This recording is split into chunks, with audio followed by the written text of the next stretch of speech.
wife rode all the time. They made so much money they even went to Alaska. Is that where you're going? Well, if I start writing, I don't think Gettysburg books pay that good. No? No.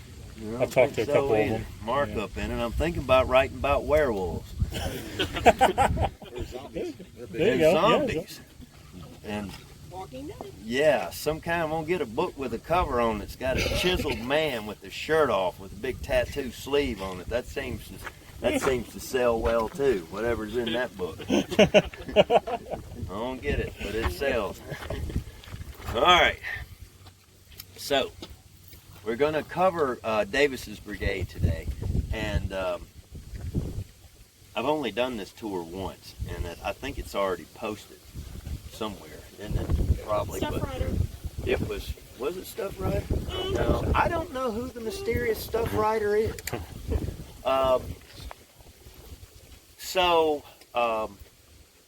That day that I did this tour was probably the first or second hottest day I've ever had on a tour. I don't know if any of y'all were there for that, but it was an anniversary. Was it the 150th?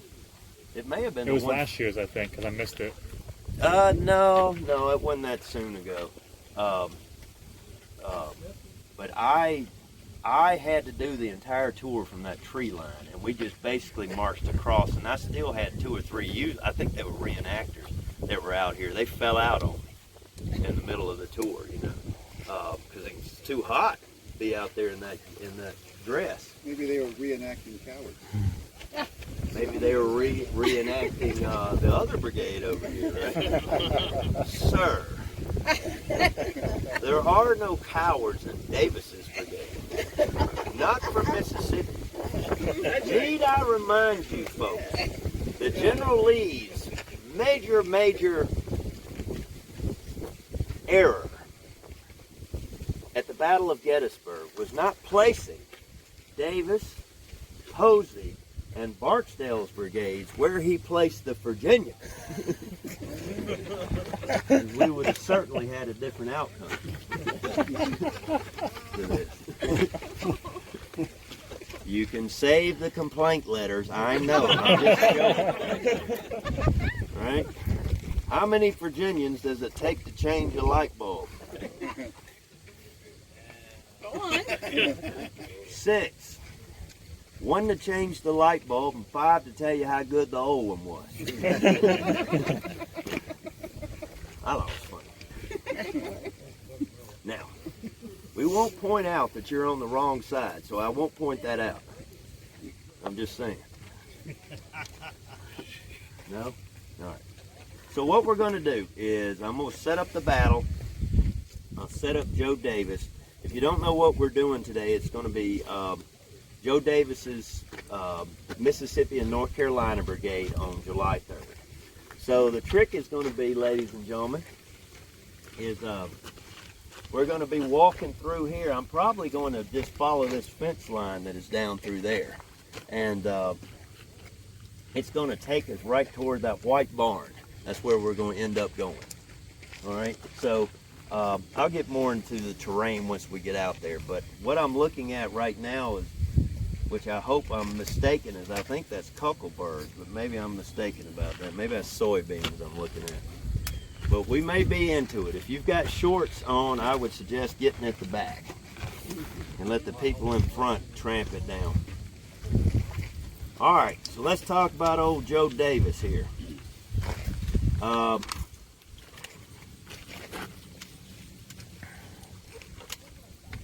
You know, you could argue anything here with Gettysburg, but I would argue with you that Joseph R. Davis is possibly the weakest brigade commander. No, I shouldn't say that. There's one more gentleman I might put him right next door. I might put him actually. But how about I just qualify it this way? Top 5 weakest brigade commanders. He'll definitely fit in that category that Robert E. Lee has here. And you don't think that generals don't play politics. And when I say politics, I don't mean like running for office or anything. But in order to reach, I bet this happens in the modern military. If you're going to reach 1, 2, 3 stars in the military, well, you better be playing the politics that are in there. Robert E. Lee is in a pinch with Joe Davis, and I'll tell you in just a second why. He's born on January 12th, 1825. His family's got money. They send him to Nashville for his schooling. Obviously, his father had high ambitions for him. He attended law school at Miami University of Ohio. That's a small world, isn't it? Yeah. I like your hat. He later practiced law in Canton, Mississippi. His income began to increase, and he owned 39 slaves in 1850, which is, I don't know what that'd be worth, but that's a lot of money. And by 1860, he owned 65 slaves. He was appointed state senator in 1860 also. Upon Lincoln's election, he tendered his resignation from the Senate to accept a captaincy, I'll get it out this morning, in the 10th Mississippi. He's later elected lieutenant colonel of that regiment. Shortly thereafter, he was called to Montgomery, Alabama to serve on the staff of his uncle. Here's your first indication. His uncle is who? Jefferson Davis. All right? Joe Davis served alongside Lewis T. Wigfall of Texas. That's before Wigfall becomes the Texas senator. If you're into Confederate political history, George Washington Custis Lee, how would you like to have that name? Who is Robert E. Lee's, no, that's Fitzhugh.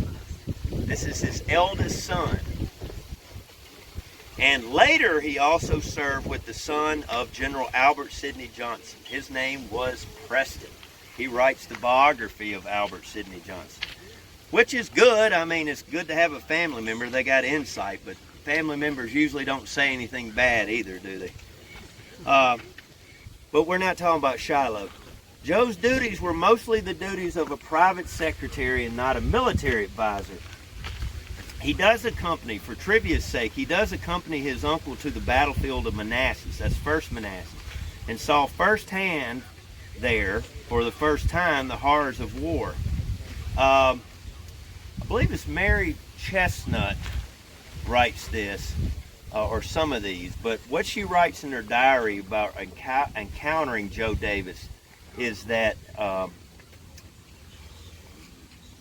verbiage would be, or adjectives would be, amiable, unassuming, and agreeable. So I take it he is, you know, he's a pleasant gentleman. I picture him kind of quiet, and I don't know why I base that, but I've always pictured him as kind of a quiet man. But he's obviously ambitious. Another officer found Davis to be, quote, a very unpretending and pleasant gentleman. All right, let's talk about ambition. He soon chafed under the bureaucratic strain and longed to be in the field again. The Army of Northern Virginia was winning battle after battle in the autumn of 1862, and Davis wanted to be part of it. Jefferson Davis nominated his nephew in the summer of 1862 to the rank of Brigadier General. All right? I want you to think about that. What would happen in modern politics if the president's family got nominated for something? They'd be screening impeachment like they are now. Yes. Well, how about them Orioles? Probably so. Jefferson Davis nominates his nephew, and all heck breaks loose in the Confederate Senate. The nomination was rejected at least once. However, he finally won promotion on October 8th to rank from September 15th of 1862, and minutia here, but he accepts the rank on November 1st. A clue to his finally winning his stars can be found in a letter from General Thomas Cobb to his wife on November 17th. Thomas Cobb was, of course, politically connected. Quote, Colonel William Brown told me that Joe Davis had been made a brigadier general. The Senate rejected him, but Ben Hill, I think he's from Georgia, got the vote reconsidered, provided that Joe Orr would be made postmaster at Athens. So if you ever go to UGA, you can say that there's a Joe Davis connection, and definitely go by the post office and get your picture taken. Actually, I don't think that'd be fair, because it'd be a United States post office. But go out and find where the Confederate post office would have been, and then send me the picture, because I'd be quite impressed by that. If you could find that spot. Now, I think, excuse me, I think the foremost, I've said this many times, but I think the foremost Confederate historian of the Army of Northern Virginia is a retired park ranger historian from Fredericksburg named Bob Crick. All right, if you ever read his books, he's got sources that just are beyond the pale, and he's a huge Jackson fan. If you ever want to read about that, his essay on the smoothbore volley that doomed the Confederacy is the definitive account of Jackson's wounding right there. But anyway, I'm digressing. Bob Crick says, quote, "His promotion seems to be an unadulterated an instance of nepotism, as the record of the Confederacy offers. Quote, there seemed little else to commend him for this promotion besides his relationship with his uncle." I should have pointed this out before, but T-Shirt Man has come out here, and this is Pettigrew's Brigade, division, which is going to be here on July 3rd. So, this is Joe Davis in the lower left corner, all right? Joe Davis, this is kind of awkward, all right? Joe Davis. Joe Davis. How do y'all ever heard anybody from Virginia? Is it Brockenbrough? That's the way I always heard it. Anybody want to digress? No, I haven't heard it any different. Brockenborough. That sounds right. Joe Davis, Brockenbrough. Come on, help me. Pettigrew. Archer. Now, where did he mess up on this shirt right here? Huh? Who should be there? Who's there? If we're talking about brigade commanders. Archer. Oh, there's two mistakes then. Oh, I didn't think of that. All right. If we're talking about brigade commanders, where's the other mistake then? Archer should not be here. Who should it be? Burkett Fry. That's a good pull right there, bud. All right. Who's the other mistake? Pettigrew. That's right. Pettigrew should not be there. And why is that? That's right. Why has he been bumped up? Harry Heath. Harry Heath has been, I guess he's got a concussion. He's got a headache. He's been incapacitated briefly. He's been incapacitated because a piece of shrapnel ricocheted off his skull. And why was he still alive? Because of the newspaper in his hat. That's right. His hat didn't fit. His brand new hat didn't fit, and he put newspaper in there to stuff it, to make it fit, and that's what saved his life. Rendered hors de combat. That's right. So who's in charge of Pettigrew's brigade? Since Pettigrew's the senior brigadier, Pettigrew is going to bump up, and who takes command? Marshal of the 47th North Carolina. Marshal of the 47th North Carolina. You even know the regiment. That's quite impressive. All right. I'll applaud that. You got to turn around and get a shot of that. That's unbelievable. Even though he's got a Yankees hat on, well, everybody's got things they're not proud of. Yes. First in the division, last. He's talking baseball. Not Gettysburg. And this is 2019. So it doesn't really matter what year it is when you watch this video. It'll probably still be the same order. It doesn't really matter. Right there. All right, so Joe Davis gets a general's commission. As I stated, no other brigade commander entered on the field of Gettysburg than more green, I guess you could say, than Joe Davis. And to compound his errors, his troops, in some cases, were also green. His new brigade was placed together from a reorganization in the Army of Northern Virginia. What they're trying to do, this is getting into the weeds a little bit, but it's kind of pertinent. In the winter of 62 and 63, I don't know if it was mandated by the Congress or Jefferson Davis just wrote Lee and said this is what we're going to do. But either way, what they're trying to do, to the best of their ability, is not perfect, is they're trying to brigade. They start plucking different regiments. Regiments comprise brigades, for those y'all don't remember.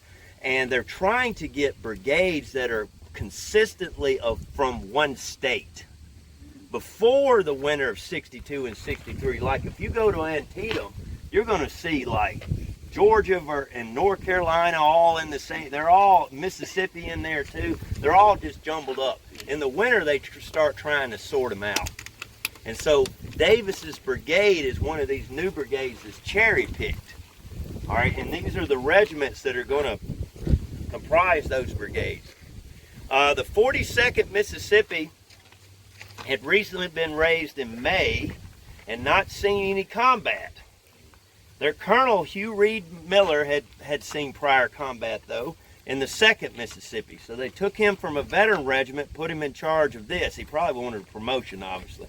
He was a native of Pontotoc, Mississippi, which is about 20 miles north of Houston, Mississippi, which is the center of the universe. And I would like you to know that in August, that Matt and the 3 kids went to the Pontotoc Rodeo and Fair. Thank you very much. And I got in there, and I could not have felt more of an American. I could not understand one word, and it was because of the speaker system, not because of the gentleman, but the speakers I could not hear. It was like, but I did understand when this beautiful horse with a beautiful lady came out with a beautiful American flag flying and rode around the rink as we sang the Star-Spangled Banner. Now, I got that part of it right there. And then fireworks went off. And I thought, my God, isn't it, and are proud to be from this country. Right here. Yeah. All right. Then we watched some calf roping, which is about as American as you can get. All right, so Miller, he's from Pontotoc, Colonel Miller.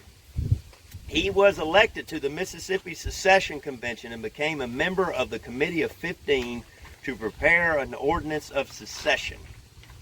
So he writes that up. And if I could go back and tell Mr. Miller, I'd like for him to know that his document that he helped draft there has been paraphrased many times, especially in the modern age. 55th North Carolina also had been formed that year and did not possess any major combat experience. John Kerr, how would you say K-E-R-R? Kerr, John Kerr Connolly commanded this regiment. All right, he's down on July 1st. The 11th and 2nd Mississippi from the Shenandoah Valley came from the Shenandoah Valley to complete the brigade organization. Unlike the other 2 regiments, they had been in war for a while. They had served in the Army of Northern Virginia since 1st Manassas, where both these regiments had served under Bernard B. What is Bernard B. famous for? Giving Jackson his nickname. That's there stands right. Jackson like a stone wall. Roll it down. Did she wake up in the morning and start like reciting? She goes to sleep reciting. But she knows her stuff. I'll give her that. Okay, so they had successively served in the brigades of W.H.C. Whiting, or Whiting, some people say, and Evander M. Law, who Evander M. Law here is going to be The Alabama commander. Alabama, because why? Because they took him and they gave him a complete Alabama brigade when that reorganization. See what they're doing here? So he's a veteran, etc. They fought at 7 days. That's outside of Richmond, Gaines Mill, which is outside part of the 7 days, 2nd Manassas in the Battle of Sharpsburg. They're actually in the cornfield. They're part of Hood's division. Remember at the cornfield, the 11th and 2nd, and the Texans always get all the attention.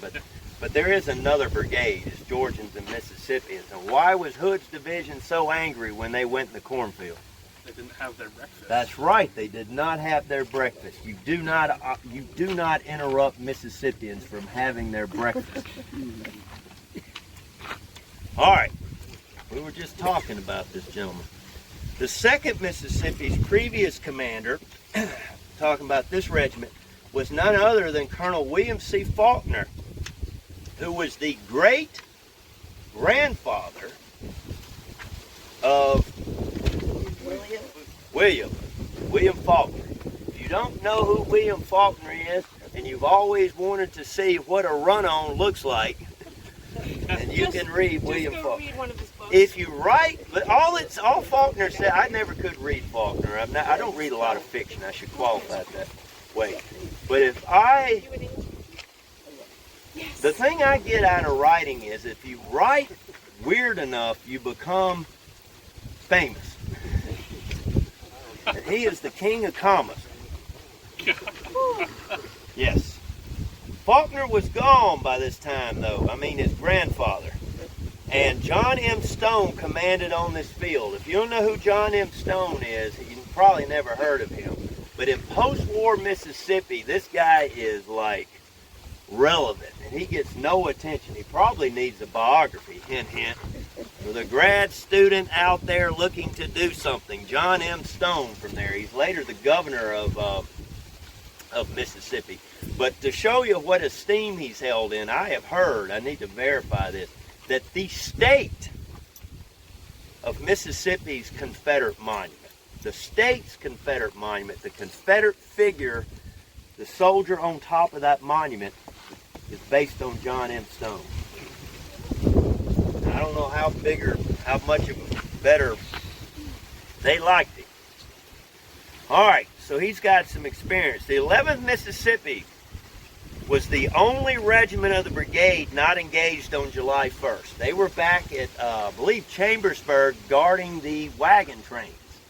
So trivia for you, when Joe Davis's brigade goes into the railroad cut, he has 3 out of his 4 regiments only. The 11th Mississippi is not involved in that. And that's really what's going to beef him up. It's a big regiment for the era, too, for 1863. It had 400 men in it. The unit contained 10 companies, which we're going to cover here shortly when we go over here to the monument.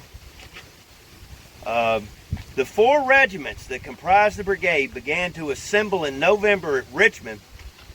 The 2 veteran regiments, the 11th and 2nd Mississippi, contrasted sharply in composition with the 42nd Mississippi, who contained a lot of married men.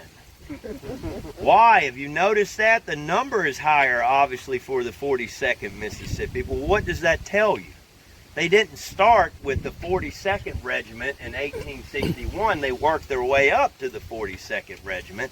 And what is happening is the war is prolonged.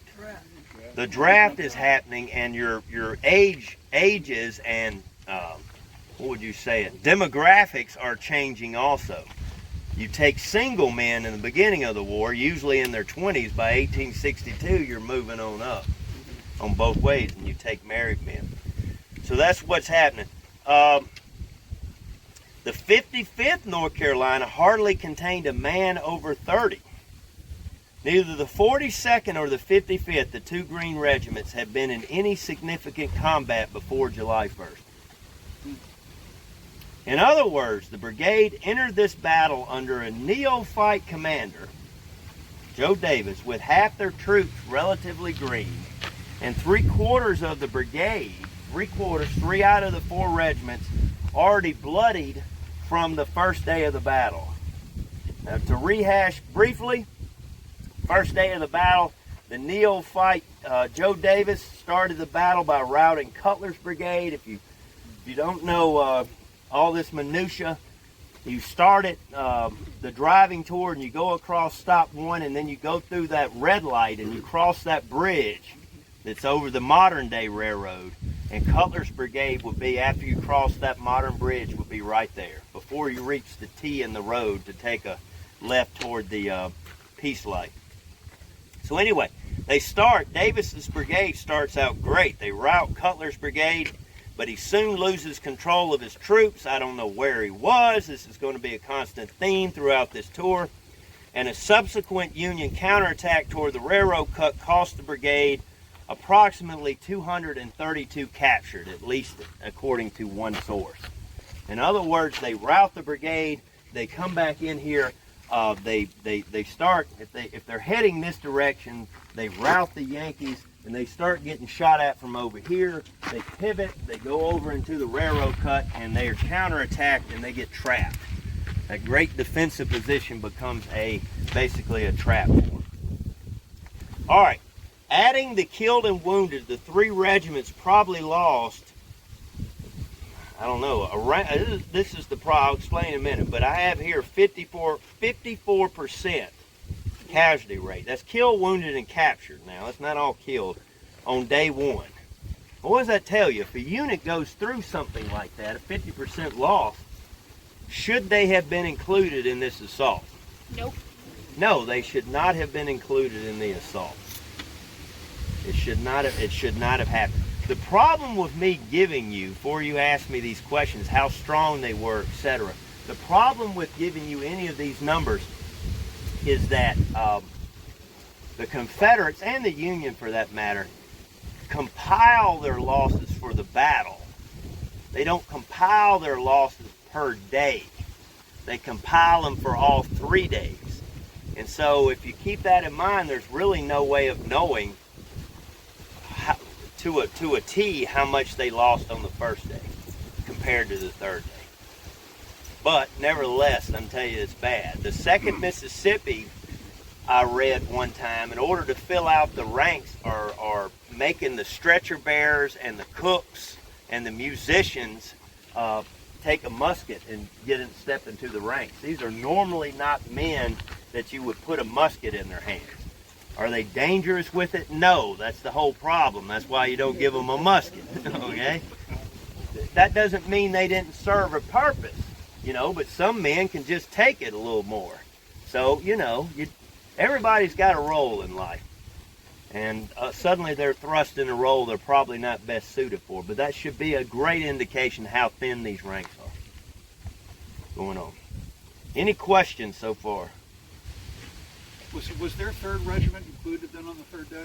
The one that was we made a chamber? Yes. 11th Mississippi shows up. They got about 400 men, and they're being bolstered. Let me say why I'm probably not saying it correctly. It's not the fact they picked Davis's brigade. I don't think that's how it happened. They just chose Pettigrew's division, and Davis's brigade is part of that. All right, so they're just going to include because Davis is in there. Now I could go on and we could get sideways on this, but basically my take on it is that in a nutshell is that Heath's division, or Pettigrew's division, on July 3rd, whatever you want to call it, is supposed to be a support originally in the plan of Pickett's charge. Well, the plan evolves, through machinations. Basically, the attack has moved from the south up to the north, further to the north, to what we know today as Pickett's charge. And that support of Pettigrew's division is supposed to be is now part of the assault. And I don't know, I can't answer this, and I don't know anybody that can answer this. It boils down to poor staff work in a sentence. What did Robert E. Lee know, or what did he not know? What did A.P. Hill know? Did A.P. Hill know it and not tell Longstreet because Longstreet's in tactical command of Hill's troops, pretty much, 2/3 of them. So these men had just got through going through a court-martial only a year before. Have they reconciled? I don't know. That's a hard thing to say. They don't write about stuff like this. Bottom line is Davis's brigade should have never been in this. What else? Why didn't they use Anderson's division, somebody that hadn't been chewed up on the first day? Yes, Douglas Southall Freeman made the argument that if you cherry-pick brigades instead of sending in whole divisions, they're probably making the command and control, trying to keep that together. You could cherry-pick different brigades that would have been a lot better. Posey's Mississippians, for example, had suffered relatively light casualties. right over here in the modern neighborhood in Long Lane would have been Thomas's Brigade from Georgia. They hadn't suffered suffered hardly a scratch here at Gettysburg. You could cherry pick them. Mahone's Brigade from Anderson's division would be a good one to throw in there. But you know, I think you know, like I say about Pickett's Charge, it's a whole lot easier after you have 155 years figured out. You know, all this stuff is strangely apparent to us, and it's not to them. Remember, folks, they only have Longstreet, Hill, Lee, they probably only have, what, 4, 5, 6 hours to plan this? You know, so 3 hours of sleep, you know, it's just a lot of, it's just a mistake, you know. Hindsight is always 20/20. Yes, yes. And that'll definitely happen every Saturday and Sunday, right? Look at, is it Jim or John, the coach down at the Ravens, right? All those fourth downs he went for, and the 2-point, all that stuff. What else? Could I ask one other? Yes, yes, sir. I noticed, I read, I guess, that Davis had 2 monuments on the battlefield, and I didn't notice, I guess, one, you know, for the first day and then one down here. They have, what I think you're referring to is they have, yes, you're correct. They have 2, I wouldn't call them monuments. They have 2 brigade plaques, bronze tablets, that's the best word for it, that are here. Yes, that's correct. And I was just wondering if that was unique. No. It would not. It wouldn't. You know, I wouldn't say it's common, but I wouldn't say it's unique either. It's just because they were in 2 different places. Right. For 2 different battles. I would also point out to you, which this is true on the Union side as far as the bronze tablet, but never will you see a more of an economic lesson frozen in time than you will at one of the 5 original Civil War battlefields like Gettysburg is. Because the South, even by the 1890s when these monuments are being put up, the South just doesn't have the money, even by the 1890s, to match what the North is doing over here. And so they just don't put them up. There is no quote-unquote monument to Joe Davis and his Mississippi. Is that a World War II plane? I thought, no, it's not. It's got wheels on it. See what I mean? ADD. Squirrel. Whoa, it's a plane.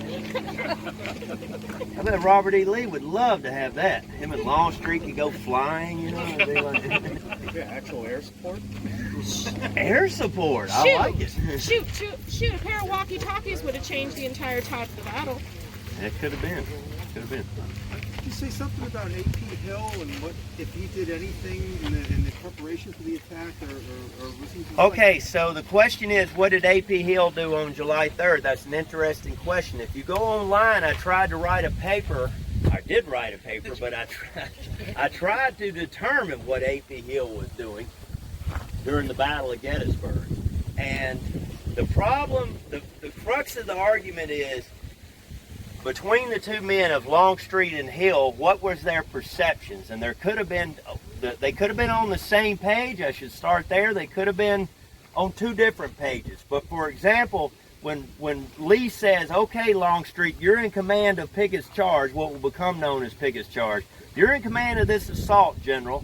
You can take 2.5 divisions from A.P. Hill, or 1.5 divisions from A.P. Hill's 6 brigades, and augment them with Pickett's 3 brigades, and you're going to launch this assault with 9 brigades right out here.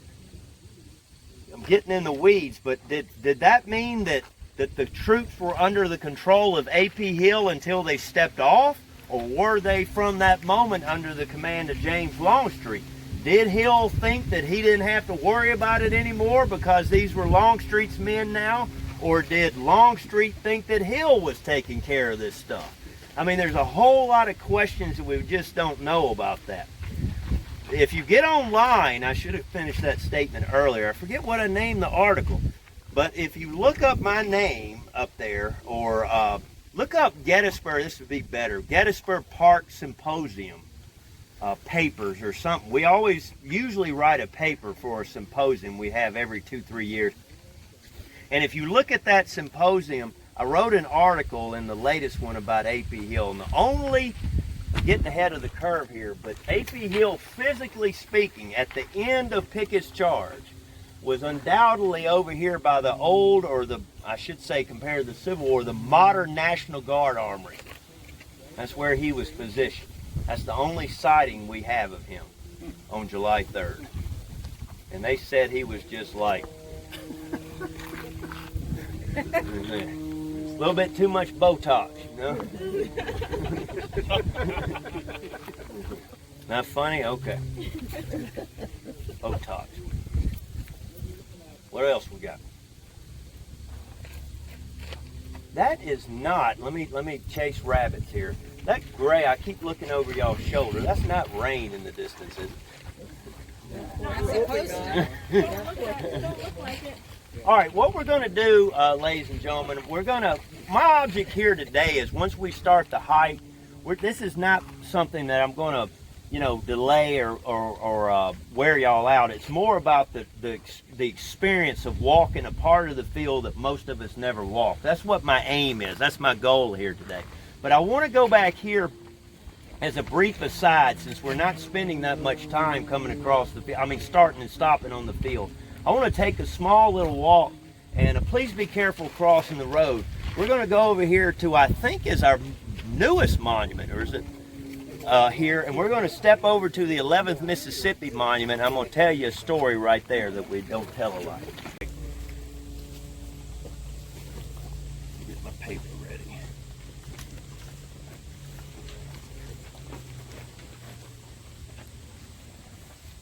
This is actually probably my longest stuff. But it's big print. All right, so let me set it up for you. Okay, ladies and gentlemen, this is the 11th Mississippi Monument, which is taking place right here.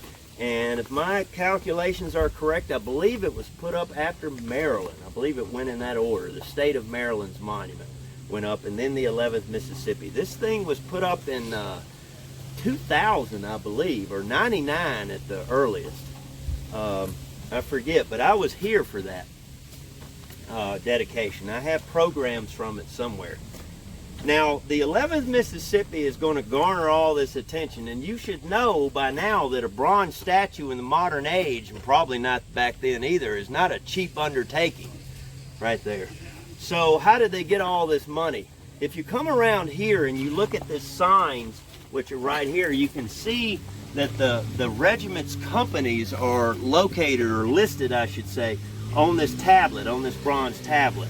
The reason that this gets all the attention, the regiment I should say, is because of this company right here. This is Company A of the University Greys from Lafayette County under First Lieutenant Jonathan V. Moore. In other words, the University Greys are all students from Ole Miss. And they're all in this, obviously heralded or herded into this company. Now, I had an ancestor that didn't join the 11th Mississippi. He's not my direct ancestor. But we have letters. I have copies of letters from him from the late 1850s into 1861 from Ole Miss. And he is talking about, well, you think times change. There are letters to his father, and he is doing everything that you would expect a college kid to do. Writing his dad for money, all right? And he is like, they didn't have dorms apparently. They have boarding houses, or at least this guy was staying at a boarding house, and he's trying to tell his father his great insight into how they did things. His father apparently sent him an allowance, and he couldn't stay within his means. But he would say, I paid this much for board, room and board, which included his meals. At one time, he sent a letter home and said he had bought some cloth. And he named how much he paid per square foot, or yard, I should say, I guess, in cloth. And it was apparently a high price. I'm not an expert on clothing by any means. But he goes on to justify to his father why he paid this high price. But Father, it is very fine cloth. I just want you to know right there. But the point I'm driving at is I have a letter from him from April of 1861, and it's like a week or two after Fort Sumter has been fired upon. And they have heard at Ole Miss that Fort's called Ole Miss. They have heard at Ole Miss that Fort Sumter has occurred. They've heard about the firing, but news is traveling so slow that they haven't heard the result of Fort Sumter. So they just know it's underway, but that's all they know. He writes his father, and I've often thought of this. He compares Abraham Lincoln in the paragraph to the Queen of England. And he writes his father and he says, would we allow the Queen of England to come over here and dictate to us the terms of how we live? Or, are we not free men and so forth? And he subsequently enlists, not in the 11th, I'll have to look that regiment up, but it wasn't in the 11th. And he is killed in the 7 days, one of the 7 days campaign battles outside of Richmond in 1862. The home where he came from still stands. It's the only antebellum home we have left in Houston, Mississippi. And legend has it, to tie it, if it could get any more of such a smaller word, his home reportedly is where when Grierson's raid, if you don't know that, you'll have to look it up, but as part of the Vicksburg campaign, it's a Union cavalry raid through North Mississippi, through all of Mississippi. Reportedly, that house is where the butternut uniforms came from, where Grierson's Union soldiers changed into Confederate garb and rode out in front of the column. If that is true, which I have no documentation for, that was his house. But that is what the local legend is right there. The butternut guerrillas, I believe, is what they nicknamed themselves. So you go down through here. If you look, you want to tie in with Matt and what a small world it is. Obviously, I went to Ole Miss. But you come down here, the Prairie Rifles were from my home county. All right, and the Prairie, we still call it Prairie. I don't even think it rates the post office. I'm pretty sure it doesn't right there. But Prairie, you can go out there today and see a sign. If you ever get there, have your picture taken. What does that say right there? Chickasaw. Chickasaw County. You go down here, and here it is, Chickasaw Guards. And that is where I rarely talk about myself, but the ancestors, I find it boring. But it's, so let's be bored. My great uncle, my grandfather's brother, whoever many greats that is, would have been in the Chickasaw Guards, and he here at Gettysburg was a third. You quoted me correctly. He was a third lieutenant. All right, you don't see those anymore, but basically, I guess you'd call him a lieutenant in training. But I think the Navy may have some kind of rank like that, similar to that, something similar. What is it called? Ensign. Probably. Ensign. Yeah. I looked it up. I wasn't looking it up, but I was going through. I don't know if it was Hardy's Tactics or something like that, but there's actually a place in those Napoleonic formations. There's a place picked out for a third lieutenant.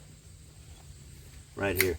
Getting ahead of the call, I guess you're going to ask me what happened to him. He gets killed in this charge, and that's all I know. I don't have any record of him. I guess he's just cannon fodder is my best guess. All right, so let's talk about cannon fodder. So at 1:07 p.m., 2 signal guns fire from the Peach Orchard over here. That's from the Washington Artillery, which is a great book, I think, in Camp and Battle. That's one of the classics. You're going to put together a Civil War library, you got to have In Camp and Battle out there in your library. Anyway, those 2 signal guns fire, and that is the signal for 147 cannons. Cannon, ladies and gentlemen, for those of you that did not attend Mississippi public education, cannon is both singular and plural. Thank you. Especially for the writers that might be in the crowd today. Maybe would like to take me to Alaska. something tragic happened to their husband. Maybe a farm accident. Maybe a cow kicked him. Maybe a tractor ran over. Things happen. Good God. That's the least of the abuse. I don't know if you heard that. It was a solid lick, though, that was happening behind the thing. 147 guns open up, and this is the objective of the Confederate bombardment. The bombardment is, at the very least, supposed to demolish, to destroy the Union artillery. Robert E. Lee is not sending, and James Longstreet are not sending this infantry across here, you know, just into the teeth of an attack. Or they will, but that's not the plan. Okay, the bombardment opens up, and I'm sure you can imagine it better than me, but I walked you back here so you could get a look at this rear echelon right here. You want to see the heart of the Army. Everybody that drives down this road, ladies and gentlemen, is looking that way, because that's what they charge across. If you want to see where the Army was, it's here. That's where all the Confederates are, and we are so blessed as Americans to not have this view shed disturbed back here by a neighborhood. I mean, we are very lucky to still have that. And that's what your tax dollars bought. They bought an easement right there, so I hope you like that. So anyway, Davis's brigade is going to be somewhere in this area. If I had them, I wouldn't get them in the sun. So I would imagine they're laying somewhere in here in defilade. When the bombardment gets ready to open, they start yelling at the soldiers to lie down, lie down, lie down.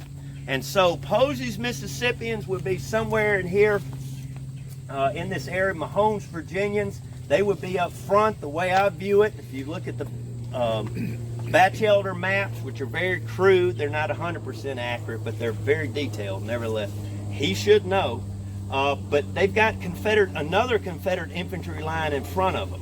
When those shells start to ricochet through here, one of them comes in, one account I have, I don't know if the lieutenant, I believe his name was Lieutenant Featherston. I guess he was standing. I have to assume, because this is the only way this would work. But a Union shell comes from back behind y'all, and it comes in here and it ricochets in front and catches him full in the chest. And his body, like a rag doll, flies up in the air. And this is right here, somewhere in this general area. You can imagine such force striking you like that. The soldiers start to hunker down. One Mississippian said that the concussion from those guns going off, that he was laying on the ground, and that when he would get toward the ground, that the leaves, there was such sustained concussion that the leaves were hovering in the air in front of his eyes as he laid on the ground. If you can imagine the ground rattling that much. I cannot do that. I just can't, you know. Shake your feelings loose, to say the least. I'll take that. I've never seen that, but I'll take that. All right, so these leaves are right here. All right, so that sets up this. The Confederates are bombarding the place. Now, I want to tell you a story right here. It'll take me a few minutes, but it's one of the best stories I ever read as far as the Battle of Gettysburg. And it's not weird, but the odd thing about this is right, the charge hasn't even stepped off. Hasn't even left. All right. This is, when the bombardment starts, apparently the doctors, the medical people from the 11th Mississippi and Davis's brigade are going to set up a field aid station. I didn't say major operations, a field aid station. They dress wounds, they do triage, they get people ready to go. They have pain medication back there, you know, they help them, you know, give them a spoonful of something, get them going. There was a barn, and I think, we don't own that land past the pasture, and I'd need to go ask permission.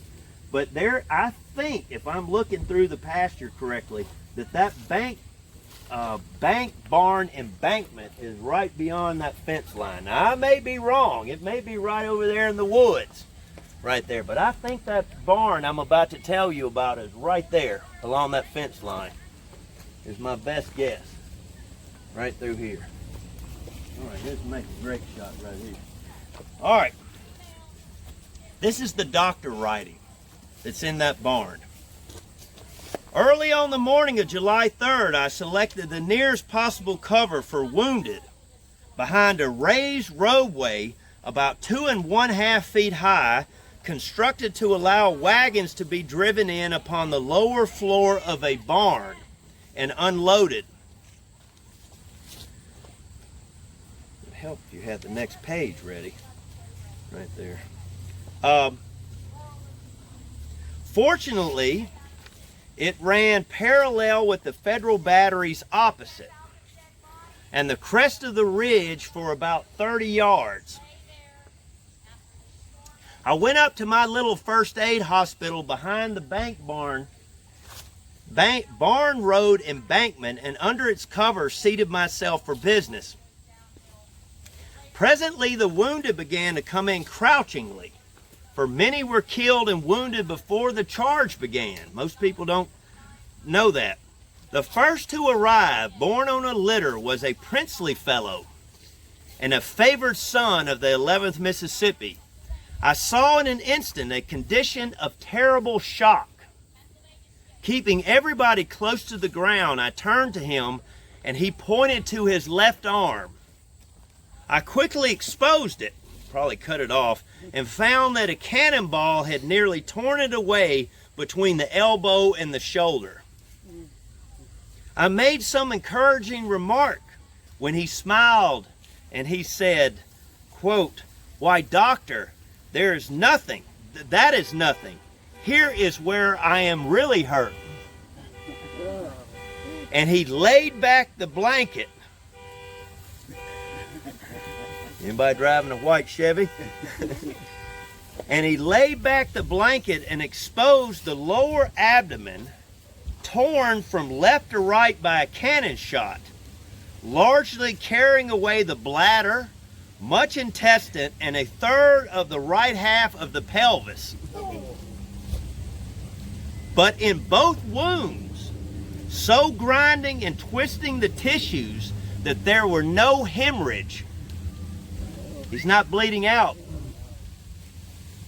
That's crazy. I then surveyed his personality, observing the tender devotion on the part of his litter bearers, and I saw a singularly attractive creature. Through his deathly pallor, I could detect a sunburned blonde who in health would show a strong and ruddy countenance, a large head with a tousled shock of reddish golden locks, like a mane, with the muscularity and form of an athlete. Deferentially polite, there was something singularly self-confident and manly about him, answering distinctly the descriptive marks of that shepherd, the younger son of Jesse, about the time he chose 5 smooth stones out of the brook. Okay. If you don't know what that means, then you can now step forward and identify yourself as a heathen.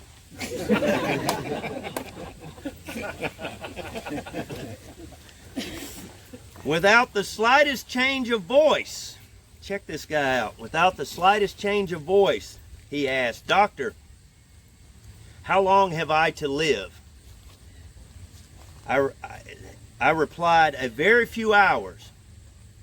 "Doctor, I am in great agony. Let me die easy, dear doctor. I would do the same for you." His soul peered from the depths of his blue eyes in an appeal of anguish that cut me to the heart. And I replied, "You dear noble fellow, I will see to it that you shall die easy." No word or detail of this scene has faded from my memory. There was no thought of the dramatic. It was dreadfully genuine and naturally spontaneous, in the unconscious creating and acting of a grander tragedy than we might ever hope to play. For my own feelings and as a physician, I could make no disclosure of his name until this reminiscence. I called for, and my hospital knapsack bearer, Jim Roll, quickly handed me a 2-ounce bottle of Black Drop, which is a concentrated solution of opium, much stronger than laudanum. Oh yeah. Some of y'all like to party. I poured a tablespoonful of it into a tin cup with a little water and offered it to him. But before his hand, I guess it'd be his left hand, but before his hand, no it wouldn't, it'd be his right hand, but before his hand could reach it, a thought flashed into my mind, and withdrawing the cup, I asked, "Have you no message to leave?" It startled him, and in a low moaning wail he cried, "My mother, oh my darling mother, how could I have forgotten you? Quick, I want to write." By that time, all who were crouching under the low shelter were crowded around, oblivious of their own injuries and weeping silently. I took my seat on the ground close beside him and lifted him over, reclining on my chest, his face close to mine, to steady his head, his right elbow in the hollow of my right hand to support and steady his arm. You get what he's doing? So this guy's leaning against him. And we slipped a pencil into his hand. Jim Roll had provided the sheet of paper held on the smooth lid of a hospital knapsack improvised as a desk. He wrote rapidly, and all of this transpired in haste, murmuring to himself the words audible to me, for I looked another way. He began with place and date. On the battlefield, July 3rd, 1863. He wrote little more than half a page, into which he poured with vehemence his whole soul of tenderest love, never faltering for a word, and a message toward the last, with a name that he wrote silently and conscious of the presence of strangers, semicolon. But the message was too personal and sacred to him for me to trespass, for it was holy ground. The last line he softly repeated aloud, "I dip this letter in my dying blood." With that, he turned down the blanket and, seizing the letter, pressed the back of it upon his oozing, bloody wound and handed it to me, giving his mother's address and begging to be sure she got that letter. I arose from the ground and had him supported, when he turned to me with a reminder of my promise and of his hopeless pain. I handed him the cup, and he feebly waved it, saying, "Come round, boys, and let us have a toast.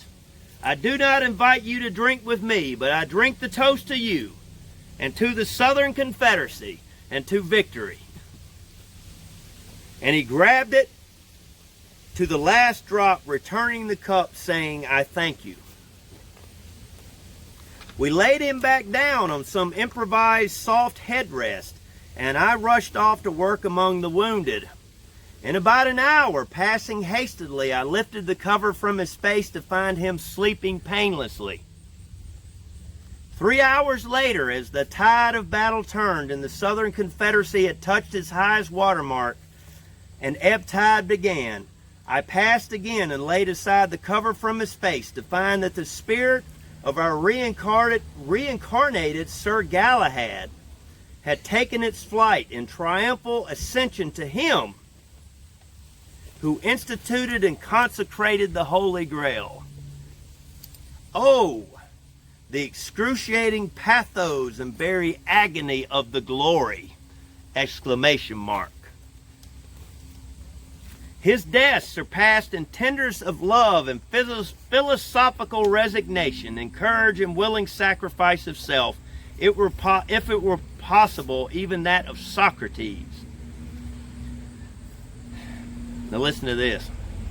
Upon the receding wave of the great charge came a heavy drift of shattered humanity. I love that sentence. All right.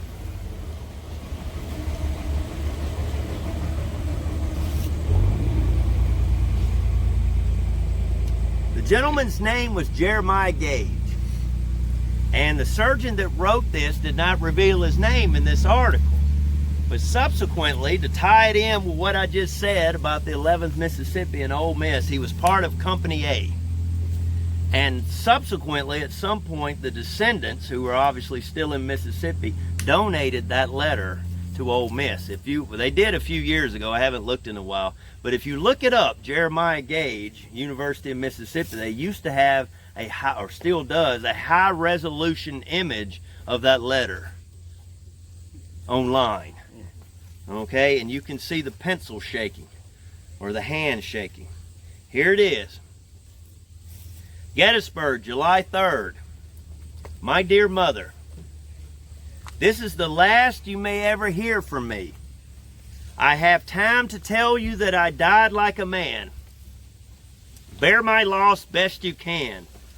Remember that I am true to my country, and my greatest regret at dying is that she is not free, and that you and my sisters are robbed of my worth, whatever that may be. I hope this will reach you, and you must not regret that my body cannot be obtained. It is a mere matter of form anyhow. This is for my sisters too, as I cannot write more.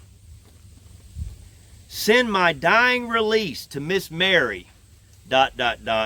you know who. J.S. Gage, Company A, 11th Mississippi. On the bottom he wrote, Mrs. P.W. Gage, Richland, Holmes County, Mississippi. And at the very bottom of it, if you look it up, he wrote, this letter is stained with my blood. If you look up that, you can still see that dark image. That's what it is on that paper right there. Now the thing that grabs me is how many times, well, it's a good story first of all, but how many times was that story repeated? And nobody sat down to capture it like that. All right. We're going to, at this moment, we're going to step across the street. Okay? I do have a question, though. Yeah. Just looking at the statue alone, was it common for them to cross-draw the sidearm? I don't know what he based that off on. They wanted a flag bearer, and I don't know if it's artistic license or it was they had something to prove on that, like that. But the color guard should be plenty of people around him carrying muskets. 9 corporals. Was it 9 corporals? I don't know what the manual says. I'll take the gentleman's word for it.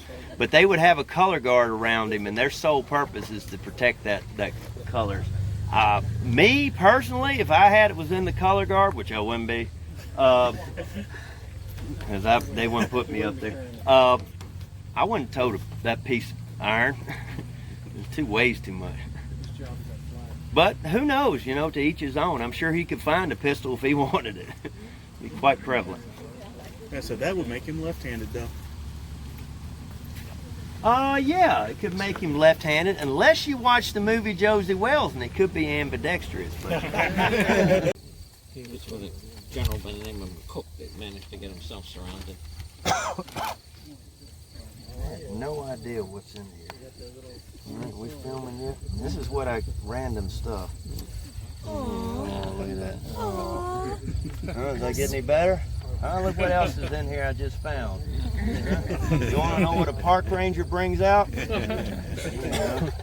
I need to put that in the room, I guess. What else is in here? Oh, Ben's homework. Ooh, there we go.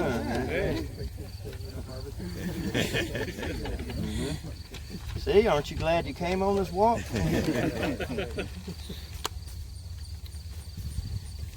All right.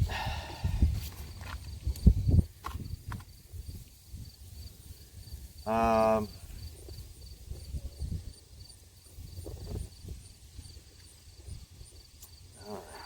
I think I can do this. All right. This is what we want to do. We're going to, I've how much time I got?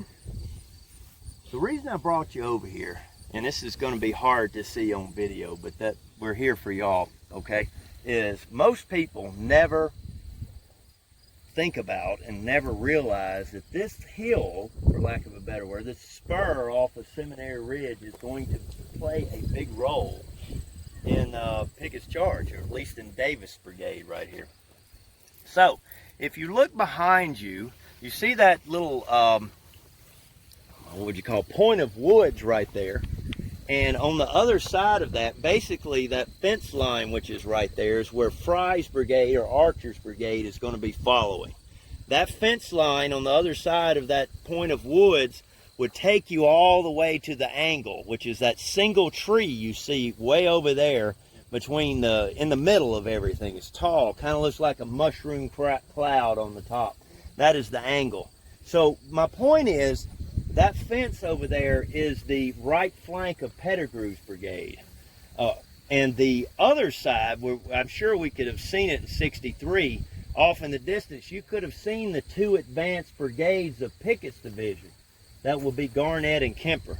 But what we're focused on today is this end of the line.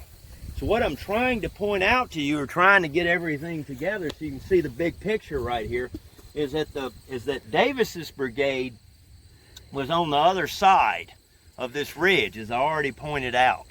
Well, because of this hill that juts out right through here, if you were to walk down in this little swell and through here, you cannot see from here off in the distance to over there, specifically along this wood line. You could not see down in that swell going toward the Virginia Monument. It gets even deeper. Y'all know, you've driven this tour road 100 times. You go down through that dip and then you come up to the Virginia Monument. Well, that's where Pettigrew's right flank is coming from. So what ends up happening, I don't have any kids out here, do I? What does that tell you about kids? Are they smarter than we are? All right, so we'll take this happy looking gentleman, we'll have him come out here.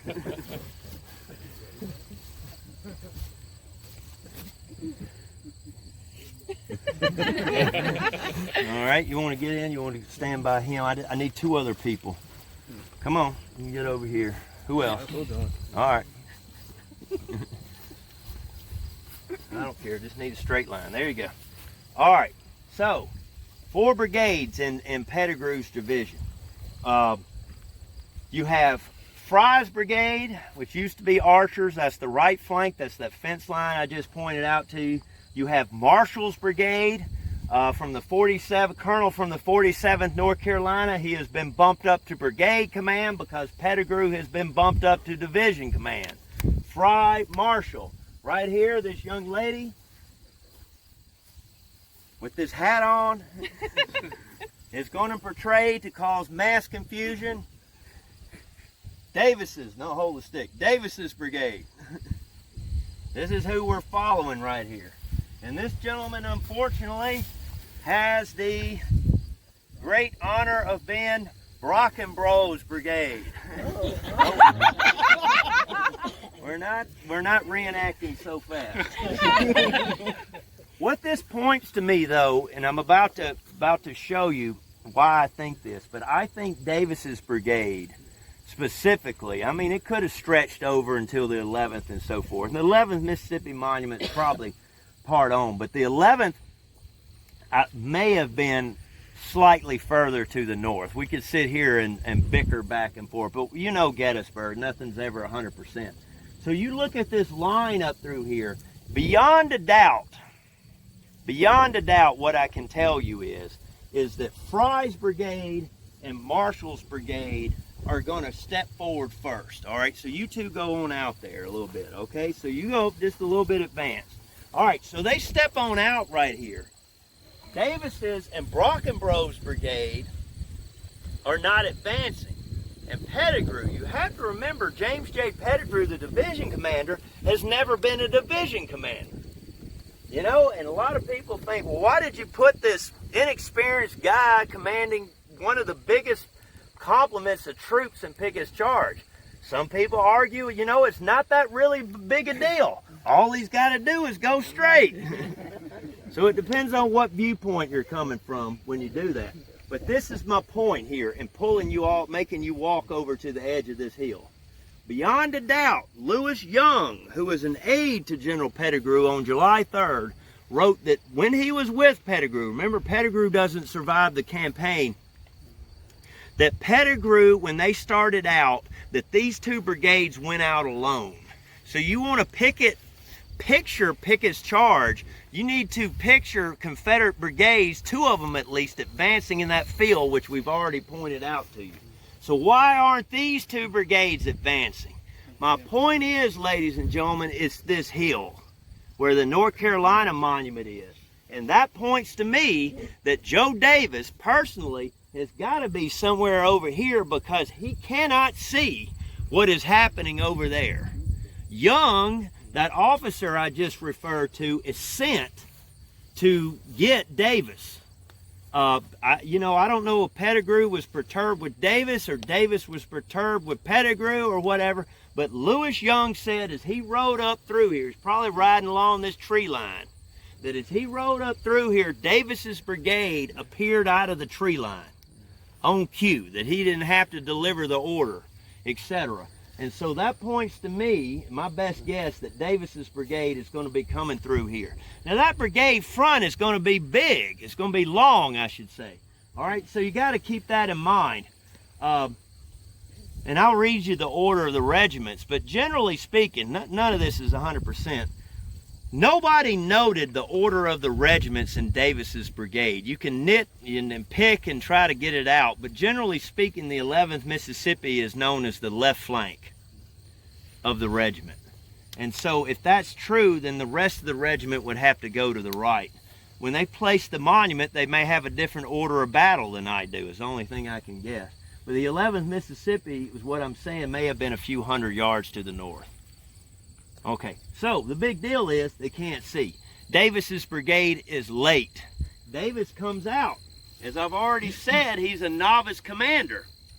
When he comes out, ladies and gentlemen, he steps off and he is instantly, if you look off in the distance, Cemetery Hill, that modern neighborhood would not be here at the time, that Colt Park, Cemetery Hill, none of these trees would have been here. They would have instantly been exposed to Union artillery fire. When they come out of the wood line, they're already in a hurry because they're behind. And they come out of this wood line, and I think what we don't put into factoring into it, which there's no way around it, is it took a few minutes for all of them. But when you're late, it's even longer. It takes a few minutes to navigate from the rear to the front because you got to go through all those men and cannon that are in front of you. And then you got to get out of the wood line. You got to do what?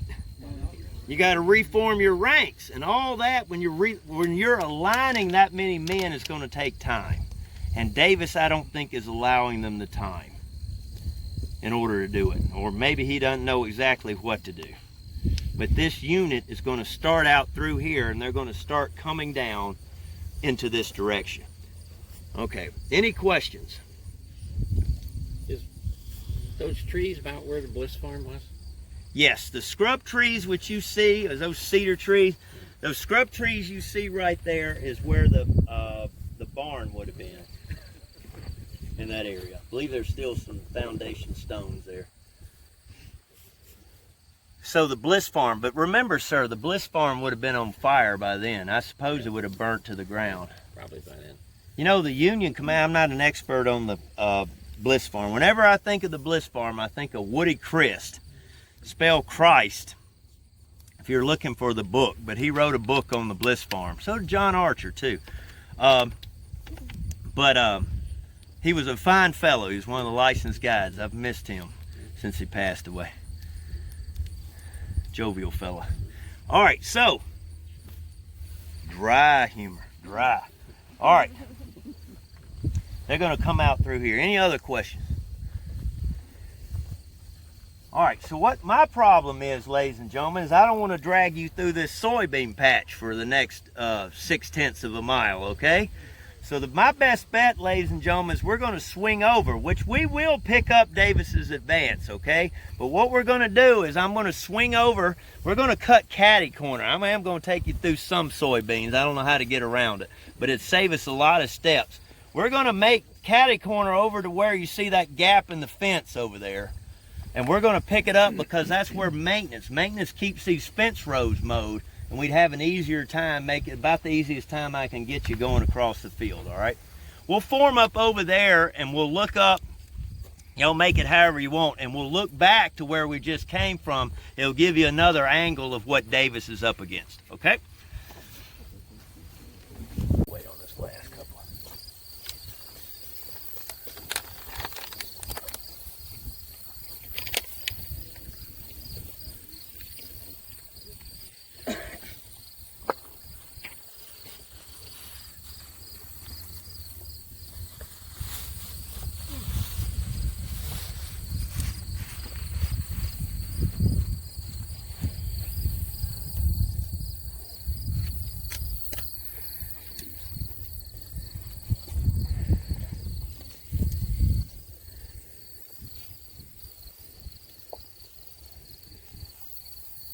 All right, now take a look where we were. Look how fast we came over. We were standing by that large gray stone over there where you see the grass kind of tall beside it right there.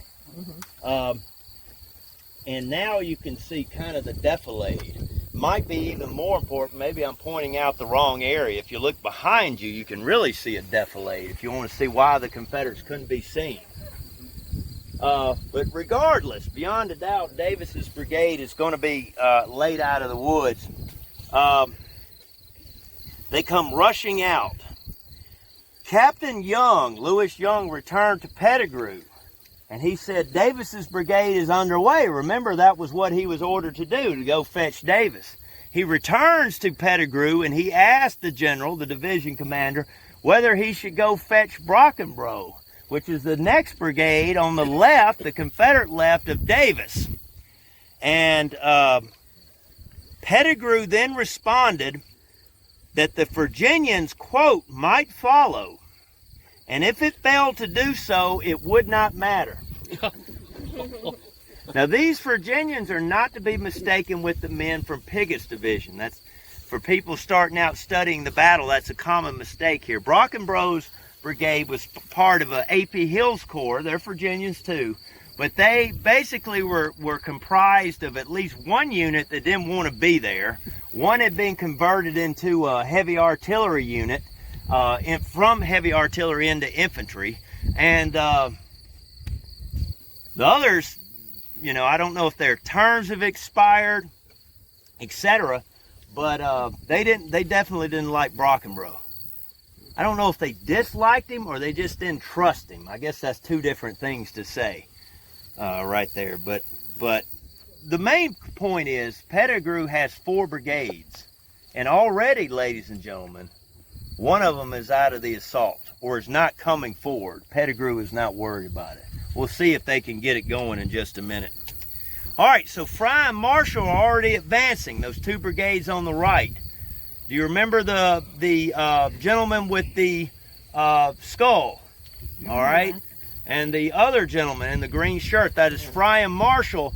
They will be going back behind you and advancing over in this direction. The general tendency in these 2 brigades were to drift from the right to the left. In other words, instead of drifting this way, their orders are to guide center, to guide to the right, but they're drifting to the left. At least twice, Pettigrew personally has to stop those 2 brigades and realign them because they're not going toward Pickett. Pickett's division of Virginians. They're going away from it. Under fire? Oh yeah, probably. I would say. Yeah, probably. I'd say that if they're not already under fire, they're definitely open up when we get to the Bliss farm. And you see on horseback? Pettigrew? Yeah. Oh, probably. Yeah, I think so. If you look at the extra deleted scenes from the movie Gettysburg on YouTube, you can see the Trimble. It's not Pettigrew, is it? It's the Trimble is on there. He's on horseback too. You gotta check that one out. All right, we'll talk about Trimble in a minute. As already stated, Davis's men had already started late. The men initially ran from the woods and through the ranks of Pose's brigade and the artillery to form ranks in front.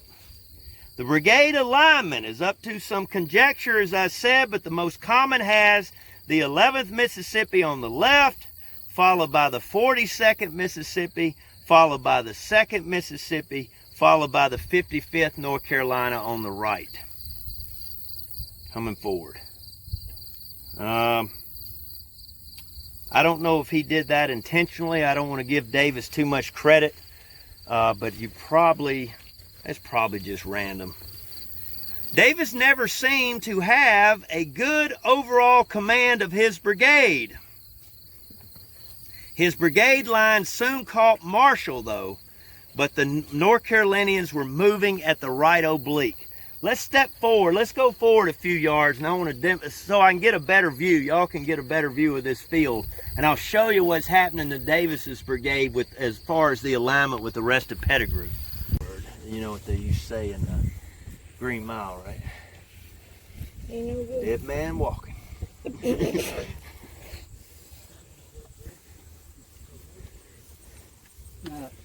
You know, a man's not complete until he's married. Then he's finished. Oh, that's good. I'll remember that. The only thing, either you can be right or you can be happy. That's right. Billy, you should be up here listening to all this. Happy wife, happy life. Mm-hmm. All kind of good advice.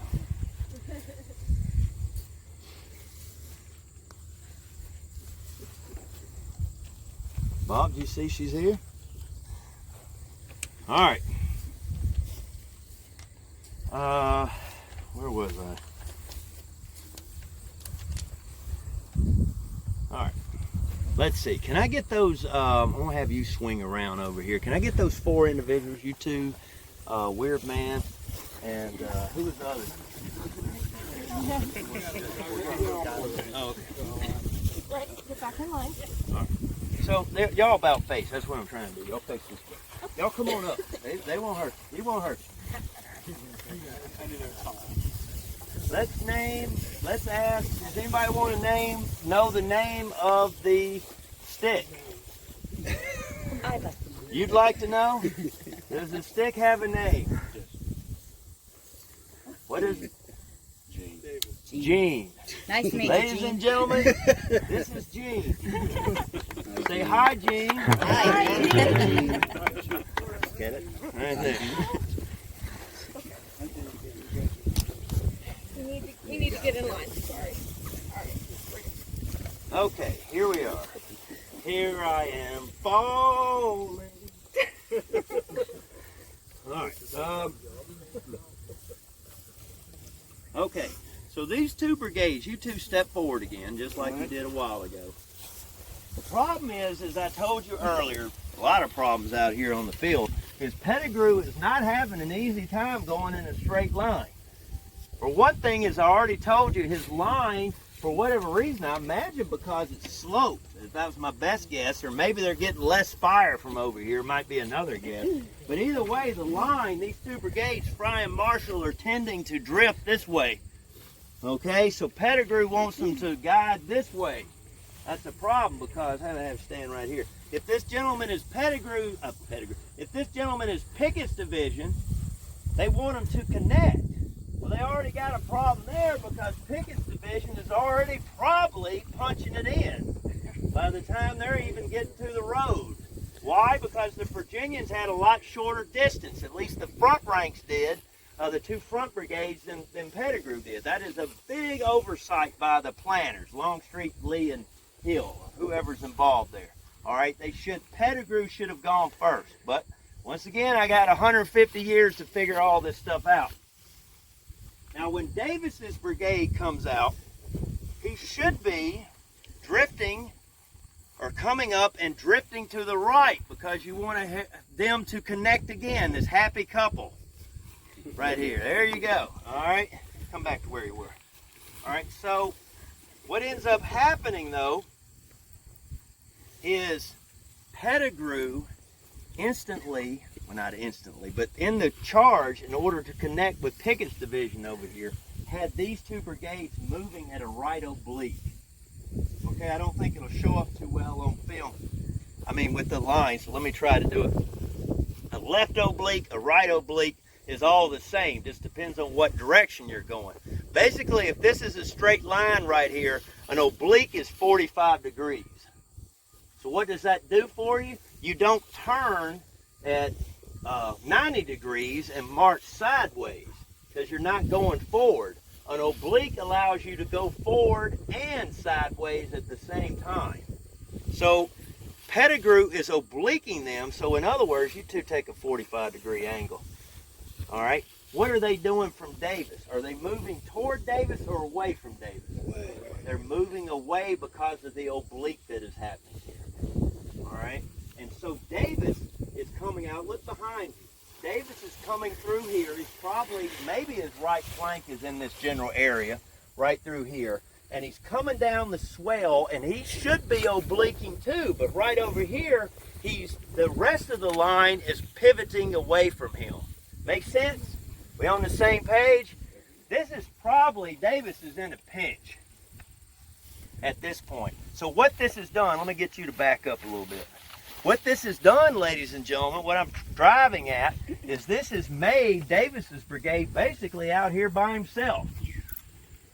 They're all out here by themselves. Brockenbrough we're still waiting on. All right?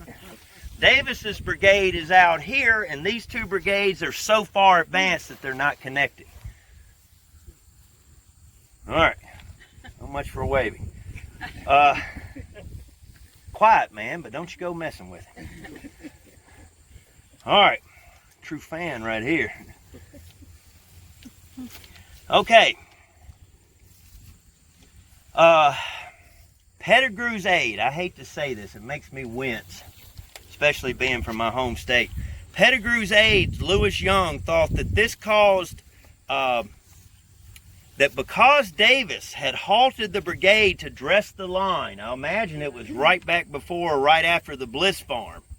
Imagine he had to dress it again. I bet it broke it all up. I bet that's the reason.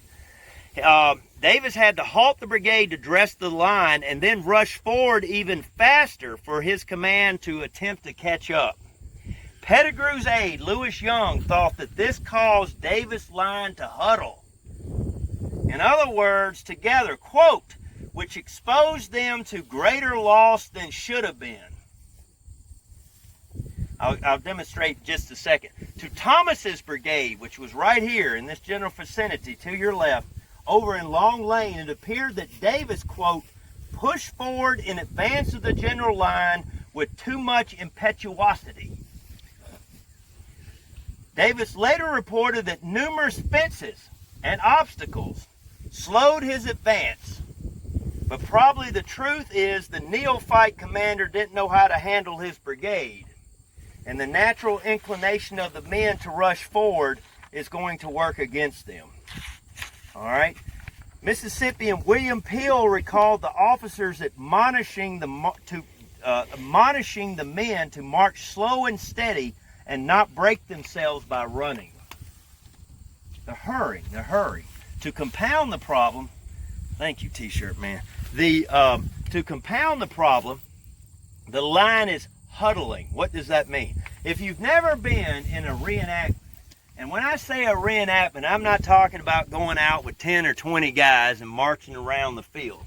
I'm talking about where you went somewhere and they put at least a couple hundred in there, maybe 100 or something like that. But if you ever got into a reenactment and they had like a brigade size, 1,000, 2,000 men lined up in double ranks, you think, folks, that it would just kind of just keep itself together. And you could, but just by general force. I had a reenactor in the back. Excuse me, living historian.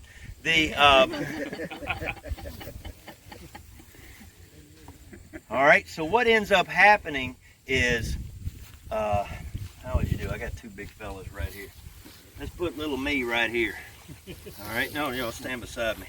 All right, so what it tends to do is, when you're marching across the field, is the line is like a traffic jam. And how does a traffic jam? Think of an accordion where it expands and contracts, expands and contracts, expands and contracts. And so if you want to know what it's like being in the line, it's not marching across through here like this. It's basically when you march with that many men, it's like this. You're getting shoved side to side, and you're just trying to keep your place in line as you go across this field.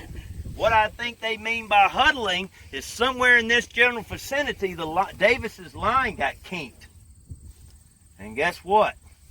That Union artillery over there redoubled their efforts. Once Davis is trying to get this line unkinked and straightened out, they're getting hammered. And what these Confederates, these eyewitnesses are saying, Young and Thomas are saying, is it cost Davis a lot more casualties because he couldn't get his line moving and straight. And once he gets it moving again, they're moving too fast. And what are they doing again? They're kinking. They're kinking. I hate to say this. Let me try to find the exact quote for you.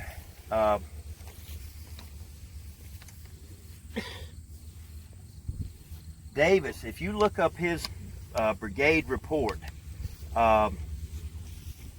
if you look up his brigade report, I didn't write it down, but I'm going to tell it to you anyway, because I just happen to remember.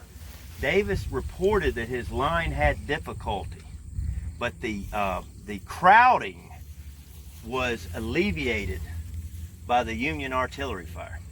That's what he wrote, paraphrasing it in his report right there. What does that mean? That means they huddled up together and they knocked a few holes through it with some solid shot or spherical case, and then they had plenty of room to go forward. Once they knocked enough of them down, that resolved the kinking. Any questions? More than one line? Did he have like just one solid line, or? Oh, two double ranks. How far apart were they? Oh, what does the regulation say on that? What does the regulation say? Here's the back of the man in front of you. About 13 inches. 13 inches, that close? Oh, I thought you wanted this thing. I'm sorry. Because this is supposed to be the back of his knapsack. Yeah. It's got to be I want to see for the camera that I saved it. All right. Write me any letter. Look at that. Isn't that the cutest thing you ever saw?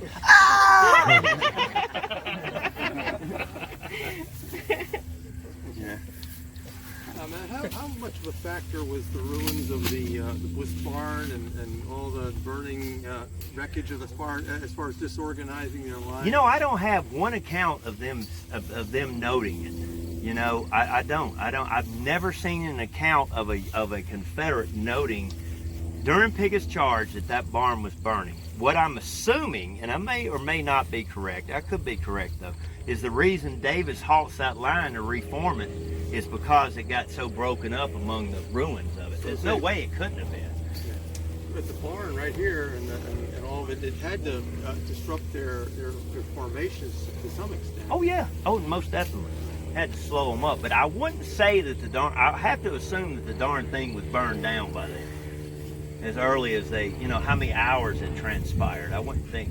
Now, whether they went right through it, I couldn't tell you. That might still be too hot for them. But regardless, you'd still have to probably reform them. But once again, they're not. My weakness is he doesn't pinpoint the exact location he's doing all this reforming. And I don't mean to. Also, in case you're out there, I don't think you believe this, but these men are not rushing to their death. Well, they are rushing to their death, but that's not what their intention is. Their intention is to try to survive, as veteran soldiers would. They try to close the distance from their original position to the enemy's position in the shortest amount of time. Troops that know what they're up to don't stay out here. That's what these veterans are writing. They're taking too much time getting across this field for whatever reason that I've already named. Veteran troops will get it over with, and that's what their idea is to do. So where was the 42nd in this position again, in this line? 42nd is second from the right, I believe. Second from the 11th, right. 55th is on the right. The way I have it, 11th is on the left, and then you got the 42nd and the 2nd in the center. All right. right there. Now let me do this right here. It's a smaller brigade, so if you ladies don't mind, right here. No. You're going to be, if I could get you two just to stand here beside each other. All right. Where'd Brock and Bro go? Right. Oh, okay, come on. All right, here's your commander. All right. Now, don't get me into this because I didn't come out here to talk about Brock and Bro, so give me a break. I hate to burst everybody's whatever their perception is out there, but I actually don't know everything, okay? So I can be stumped, all right? Now, Brock and Bro's brigade, when they got ready to advance, they would have been right over here. Basically, they would have been either in the edge of that modern neighborhood or on this side of the modern neighborhood. Somewhere in there, it doesn't really matter. But it's all going to happen in that open field. When they get ready to advance, Colonel Brockenbrough cannot be found. And I do not know where he is. All right? And this is a point of contention too. But Brockenbrough apparently split the brigade in two. I've never heard of this before. But if these two ladies right here are the right half and the left half of Brockenbrough's brigade, he placed the right half under the command of Colonel Mayo. Surely you can remember that. All right? What was his first name? Virginia Mayo.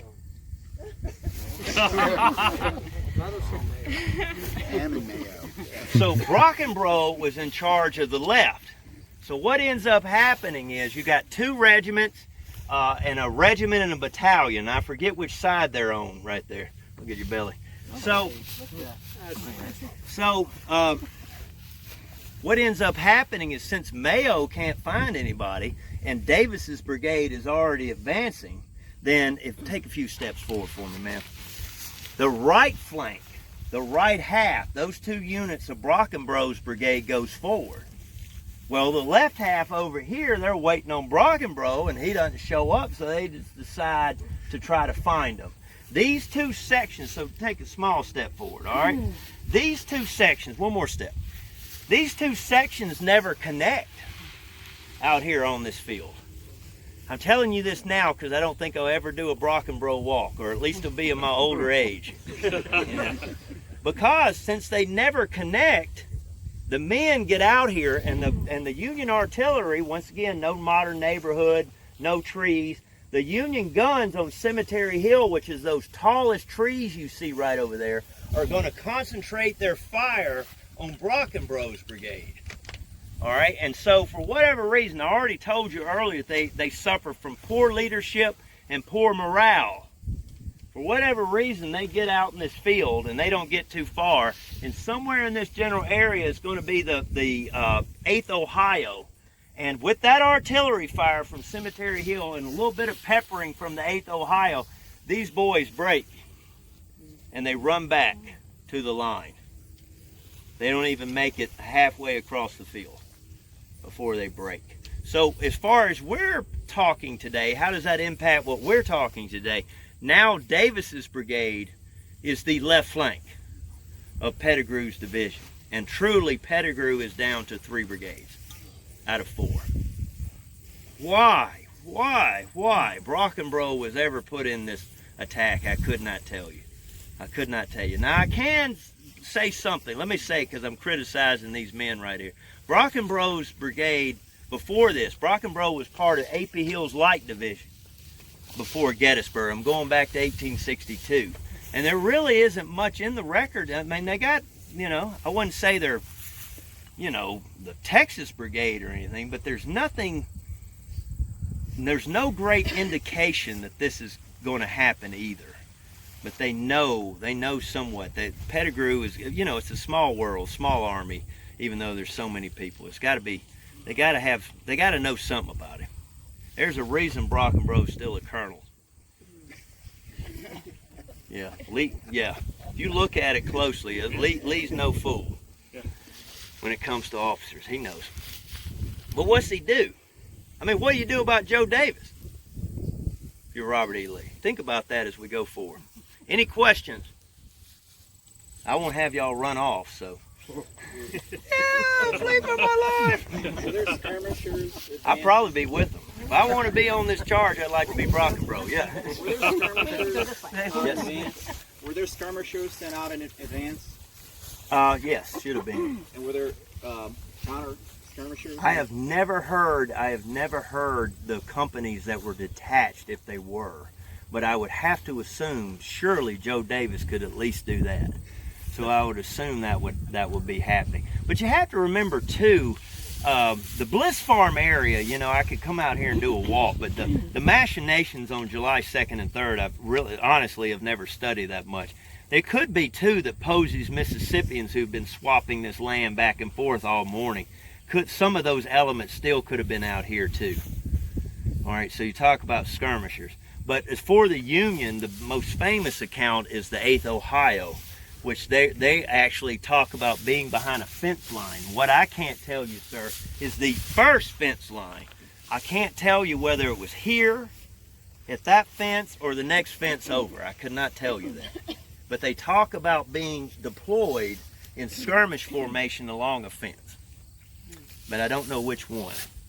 I could argue either one. I probably say the further one, but I may be wrong. Because I would hate to have to try to get out of this swell with the Confederates bearing down on me. Running up that hill, I wouldn't like that. But then again, I'm not in charge. Right? They don't ask your opinion. You would be safer, relatively, in that until you had to leave. Because most bullets fly high. Any others? The Confederate formations that were in Long Lane over there. Yes. And they see Brockenbrough and they see Davis going by or approaching near them. Why were they ordered not to support them or advance along with them? They were ordered. You're correct, sir. They were. Well, you're half of this. You're correct. They're ordered to support them. I can't get the exact verbiage, but they're ordered to support them basically if circumstances warrant it. And so, no, there is no order for them to tee off and to go forward. Rhodes, the men in Long Lane talk about forming up for the charge, but by the time they got ready to go forward, it basically is all coming apart. That there was no cue, in other words. And in Longstreet's defense, these men aren't under his command. But they're support. Both flanks are supposed to go forward if the center is successful. Do you think the presence of the 8th Ohio out there had a deterring effect on them advancing? Or? Let me answer it a different way. Why the Confederates didn't go forward. In real time, when we're getting here, when Davis's brigade is probably here, or maybe on that next hill somewhere in this general vicinity, Pickett has already punched it in over there. And Pettigrew's line has not even made it up, really. Maybe the right flank under Fry and Marshall's reaching the Emmitsburg Road, but this attack is already falling apart. And so, if you're a general over here, back to your original question, you're sitting over here in Long Lane, you're watching this go forward, and as a brigade commander, you're not going to make that decision. As a division commander, you're waiting on an opportunity, but you're not liking what you see. And in real time, as I said earlier, they do form up. In real time, though, this is not done in 30 seconds. All right, so it takes them a few minutes to get everything ready to go forward, and by the time all that happens, everything I just described is over. And they see the severe entertainment that the 11th Corps Artillery is dishing out to them, and they probably wanted to stay right where they were. Oh, they're not, yeah. Oh, no unit ever regretted not being in a battle, I'm sure. Yeah. Maybe first Manassas, but after that, no. Yes. You know, I read after the battle that there was pressure to break up Davis's brigade, but that it didn't happen for political reasons. I've never heard that Brockenbrough, though. They're going to put him and Iverson are going to be those two groups of men are going to be put under another commander. I want to say Daniels, but don't quote me on that. Yeah, no, that ain't going to happen like that. Yes. I've never heard. I'm not saying you're wrong, sir. I just never heard. Do you have an idea of the time frame when the right flank started till they punched through? Like how long that takes them to cross the field? You talking about Pickett's division? Yeah. Well, I don't know the time. We generally, if you go by the museum, they generally step off about 2:30, 2:45. Everybody's supposed to do that. That's basically when they step off, and then the charge is over probably by 3:34, something like that at the longest. The point I would make, and you go out there, is that it's hard for me to describe this because you can't see it. But if you took the trail from the Virginia Memorial to the high water mark over here, the advanced line, remember, could you two ladies step together again? Pickett's division has 3 brigades. It has 2 brigades in front, and it has 1 brigade behind. Okay, well the two advanced brigades right here are going to be in the field. They're not back here at the wood line. So literally when you leave the Virginia Monument and you start ascending the hill, that first hill where you're going up to the fence line, that's where these 2 brigades are. They're like a lot shorter. I want to say like 800 yards maybe. And over here you're probably looking at twice that.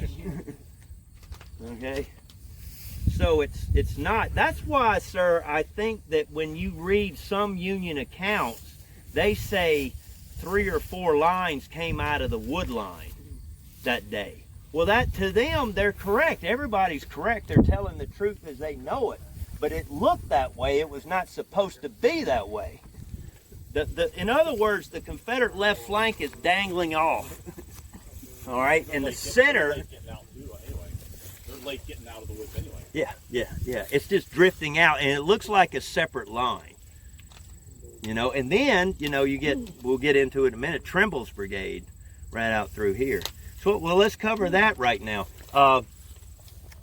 Where do those 4 individuals go again? All right. Gene. Hey, Matt, what were they walking through? Was it all grass or? You know, it would depend on, look at these squares you see around here, and every square is going to be different. That's the easiest way I could tell you. Wheat, you know, stuff. But this field, I've never thought about it until one of y'all asked me about it, but this field is not owned by one person. I've never pulled the original deed, so I can't go into detail. I never thought I had to. But, you know, if you look at how it's fenced out, there's probably, this is a landowner, this is a landowner, or maybe the Bliss Farm has this section in something in pasture, or maybe that section in crops, or, you know, it's just a blend. We actually do, if you go to the Warren map, Gouverneur K. Warren map, we call them the Warren maps, they actually tell you which crops were in each section.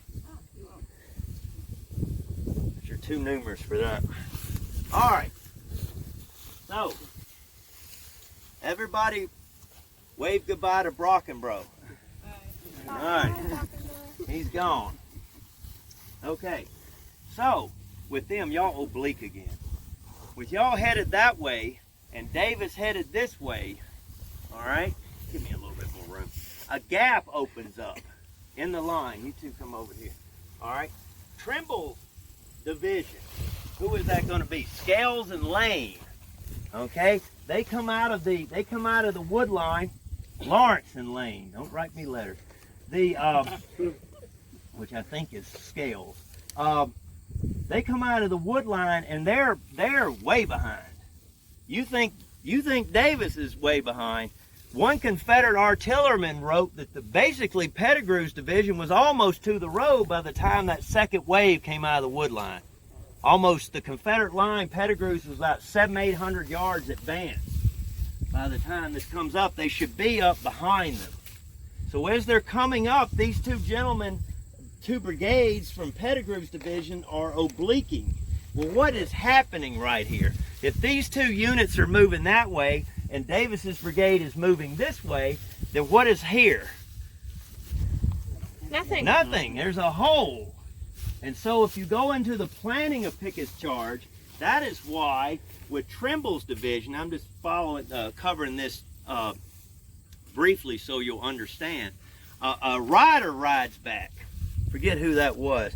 But they request that Trimble fill this hole. And so, not you, sir, but you, sir, you're going to continue forward and you're going to left oblique to fill in this gap. But he will never make it. By the time he drifts from the left and he's coming through here, it probably would have been right in through there. Basically, it's all over with. They might have made the road. I may be stretching a little bit. They obviously got a little bit further than they did. Does that make sense? But that's why one of Trimble's brigades is going to split off, because of that hole right here. They're trying to shore it up, and all this is happening on the fly. One North Carolinian wrote that when they were coming out, when they were marching, I forget which brigade it was, so please excuse me, but probably the left one. When they were coming by, that there were so many Confederates coming back that they were breaking the ranks through there. They were tearing the ranks apart, and men that are already nervous, they were, basically carrying them with them. They therefore, some of the North Carolina units, ordered a bayonets, fixed bayonets, or should I say, charge bayonets right there. Thank you. Charge bayonets right here, and they marched forward like this to make those fleeing Confederates go around them from breaking their ranks out here. Now, what indication does that give you about what's happening on this field? I'm sure a lot of them were Davis. I'm sure a lot of them were maybe the Virginians, probably some from Fry and Marshall, but there's that many Confederates, whoever it is, there's that many Confederates coming back, they have to do that. Melting away. They're not Superman. Any questions? All right.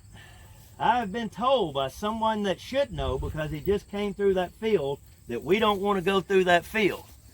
All right, so what I'm going to do is I'm going to pull you over. I'm trying to get you the easiest way to get over. We're going to drift to the right over here. We're going to oblique. How about that? We're going to go cross through this fence, and we're going to go over here till we can pick up the trail again, and we can get a mowed path to go on over to the Bryan farm. Tell me about Pickett's division. Pickett's division, 2 front brigades start at that fence line that goes at right angle, right across through here. The 2 front brigades. Armistead is back here at the woods, and the 2 ones, it's hard to see. You can see where the post is sticking up over there.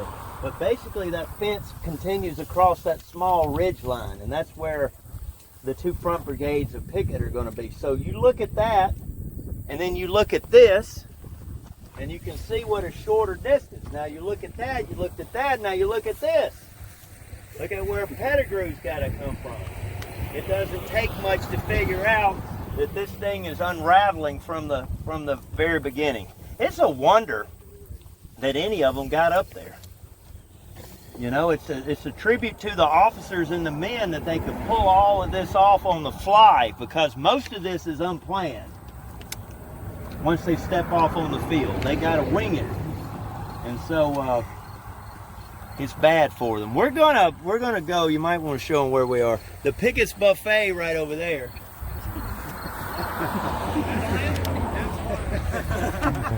I could say it, but I won't. You won't say it? No. All right, I won't say it either. All right, there's the old joke. We're going to go back over, ladies and gentlemen. We're going to swing to our left over here and pick up Davis's brigade. We're going to cross Emmitsburg Road, pick up there at Vance. So I'm kind of carrying you around the barn, but it's such an easier walk than y'all climbing all these fences. So we're going to parallel the fence all the way down till it runs out, and then we're going to cross the road over to the Bryan farm. And we'll stop when we get to the end of this fence line over here. I can't do, what do they call it? The K thing, resolution. 4K. I can't do 4K, but I can get away with 1080p on it. All right.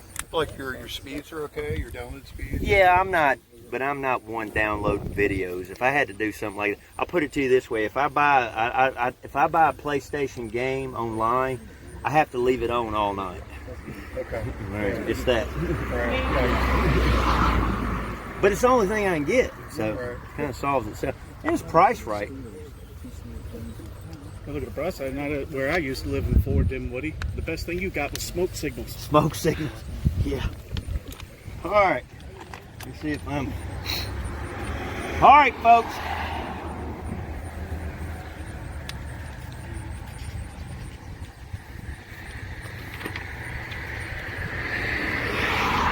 We are now standing at the 8th Ohio Monument. If you probably can't see it in the back, but the left flank of the 8th Ohio is right here. At least their marker is. You'll see it in just a second when you walk up here. Probably irrelevant anyway, because most of the unit is detached on skirmish duty out front. Not the whole unit, but this must have been where their original line is. The Mississippians are coming up here. Now let me go ahead and qualify something for you. If you don't know, I'm trying to identify for the camera. The 8th Ohio is here. Pickett's Buffet is right behind there. You can thank me for the advertising later, okay? Stamp my card like 10 times, right? Okay. All right, so on the other side, I forget which issue, okay? I'd have to go ask. But there was an article in the Gettysburg magazine that several years ago, it wasn't recent, from the 8th Ohio, a veteran of that. And he talked about, in that article, previously unreleased material, that he recalled the Ohioans being in a farm lane by the time that the Confederates got this far. So he's not talking about Long Lane. Now, if you look on the Warren map, that farm lane, ladies and gentlemen, would not be here where the modern-day monument is. It would be back there where McDonald's is. Somewhere in that general vicinity within a few feet. Now, why is that a big deal? Well, it doesn't change anything that I've told you so far about the battle. But what it does is it stretches the Confederate line out a little bit further. All right, so if the 11th Mississippi is on the left, coming through here, they should be in this general vicinity where we are right now. And that's who we have the most accounts from. That's why I'm reading from it. But the Ohioans, what I think happened here is the Ohioans are subsequently going to advance. Everybody knows that the Union is going to attack the Confederate flanks. I think the monument is to where the 8th Ohio advanced. So in other words, they're facing this way. I'm talking about Ohio. They're facing this way. They fall back, of course, in front of that heavy line, and they fall back this way at right angles, and then they advance again from there. Make sense? All right. Now, look back behind you, what we just walked. You see that fence line right there? That fence line, ladies and gentlemen, is ground zero for where you don't want to be. I think that by this time that probably Pickett's division is falling back. If not, they're like an ice cream cone in the sun. Okay, they're slowly dripping away. And the longer time goes, the faster it drips. All right, when they get, do you like that, Marilyn? So when they, you like that? I just made that up, by the way. Thank you very much. Thank you. That's copyrighted, by the way. My agent Cameron will be able to take your request if you'd like to have that on a t-shirt. All right, so you look at this fence line right here. I think, I like to think, I'm just being realistic with y'all, that the vast majority of Davis's brigade is going to turn from this fence line. They are not going to cross this fence right here. Why? Because you already know the answer. They're going to have to climb it. And by this time, they can already see Pickett's division falling back. They can already see Fry and Marshall, who have advanced past the road for the most part. I'm sure a lot of those boys didn't cross either, but a lot of others did, and they've advanced up there with Pickett's division. And it's all just melting away by the time Davis and his men get here. So what do you do, is my question to you. It is pure chaos. Of course, by this time, you've got Union small arm fire going off right up here along Cemetery Ridge, and they're really catching it. Of course, I've already mentioned the Ohioans that are right there, and in a few moments, you'll see there's even more firepower coming out. So, you don't know. There is nobody in charge here. If you're a good soldier, or if you can still hack it, I shouldn't say good soldier, you climb the fence, and you climb it again. and then you sit there or you stand there on the other side and you wait to see for everybody to come. You assume that everybody's coming with you. That's the only thing you can do in my mind. And of course, you know, in chaos, when combat situation, chaotic situation, that's not always going to work. Let's cross the road while we got a chance here.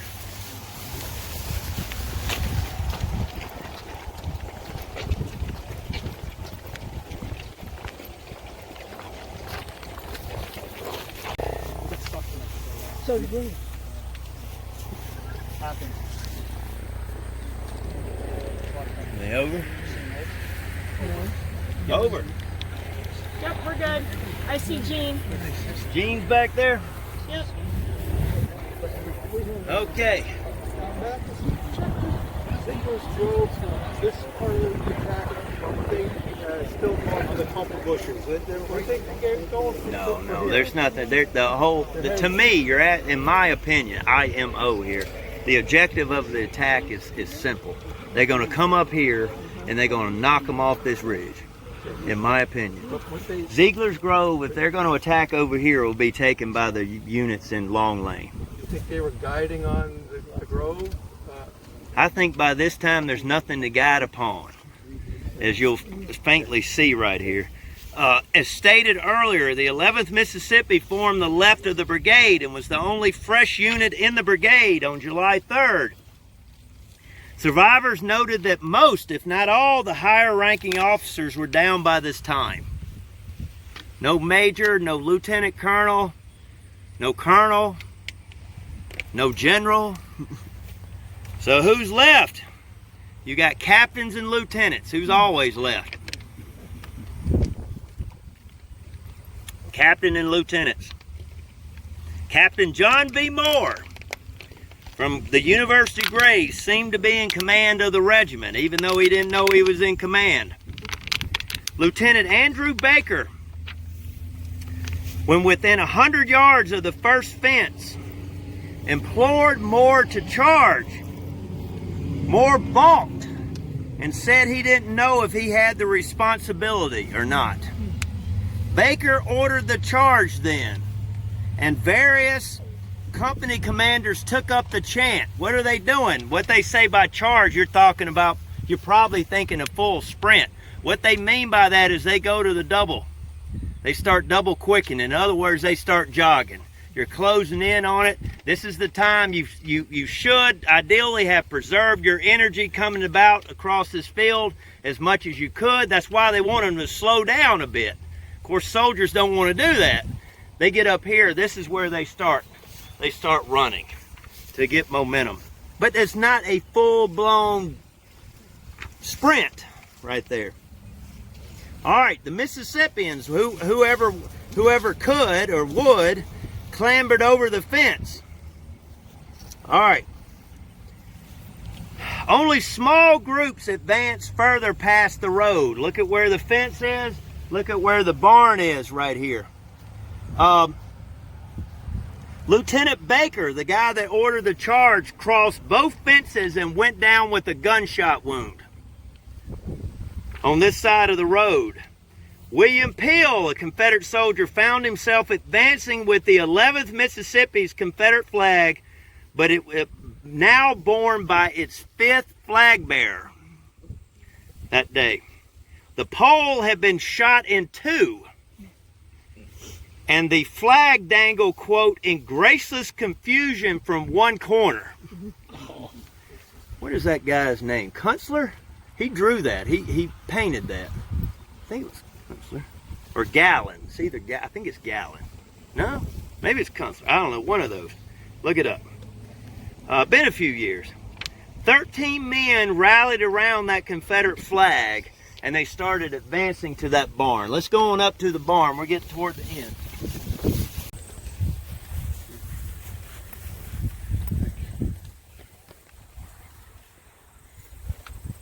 All right, look at that. They said 13 men follow that flag. I'm sure there's a few other groups in there, but these are the ones that recall it. These, if they're from the University Grays, they're classmates. Can you imagine leaving Oxford, Mississippi in 1861 and heading out and you find yourself behind this barn.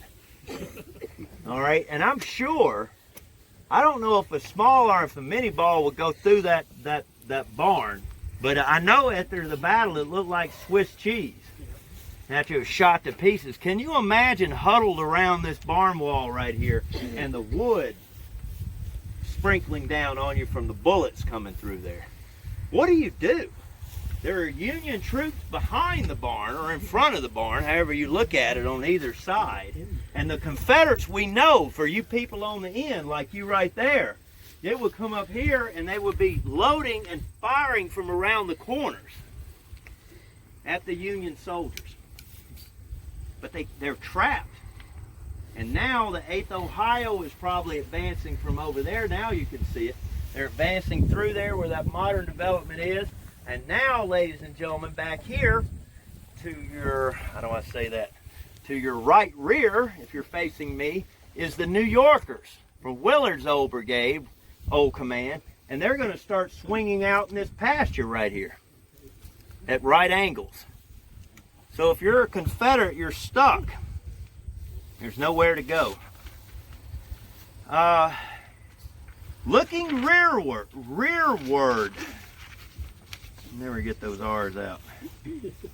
Lieutenant Peel realized, Captain Peel realized they were all alone. They occupied themselves by shooting around the corner of a barn. After a few moments, Peel and a fellow lieutenant decided they were trapped and trying to escape was almost certain death.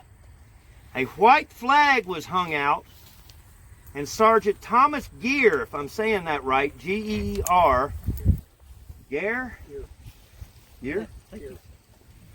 Like a diesel. Yeah, like a gear in a car. Gear. What's a gear? Yeah, you got it. A gear. Like grinding. God. Sergeant Thomas Gear, the 111th New York, stepped forward. He ordered the Mississippians to go through the gate to the north of the barn. As the Confederates were trotting inside, Gear had to knock a musket up in the air to keep one Federal from shooting them. One of them as they came by. Yeah. That's crazy. I'll say the least. In the back of my mind, and I don't go home and write about this, okay? But in the back of my mind, you know how you read stuff and everything. In the back of my mind, I want to say that I read somewhere that maybe one of these Mississippians flashed a Masonic distress signal here. And I want to say maybe that it wouldn't surprise me if that sergeant, that New York sergeant, may have been a Mason too. I want to say that there may have been some kind of sign that was done here, but I can't remember where I read that. I'm obviously focusing on the Mississippian. It may have been a New York source that I read that in, but maybe I've got it confused. There's a lot of units on this field. All right, so they surrender. So look at where we came from. And you can see that swell, the depression in the ground as they come back through here, etc. We're going to go to our last stop right around the corner. The monument to the 11th Mississippi is right there. We're going to conclude right there. Second Corps. Oh, that's the symbol for the Second Corps? Second Corps. Where is, come out here and show it to them. There it is. So, yes, red, white, blue. You can always remember this because we never say blue, white, red, right? We always say red, white, blue. In the Union Army, 1st, 2nd, and 3rd Division. Right there, right? Yep. All right, so you have, he even put them in order for you. You want to do it? Yeah.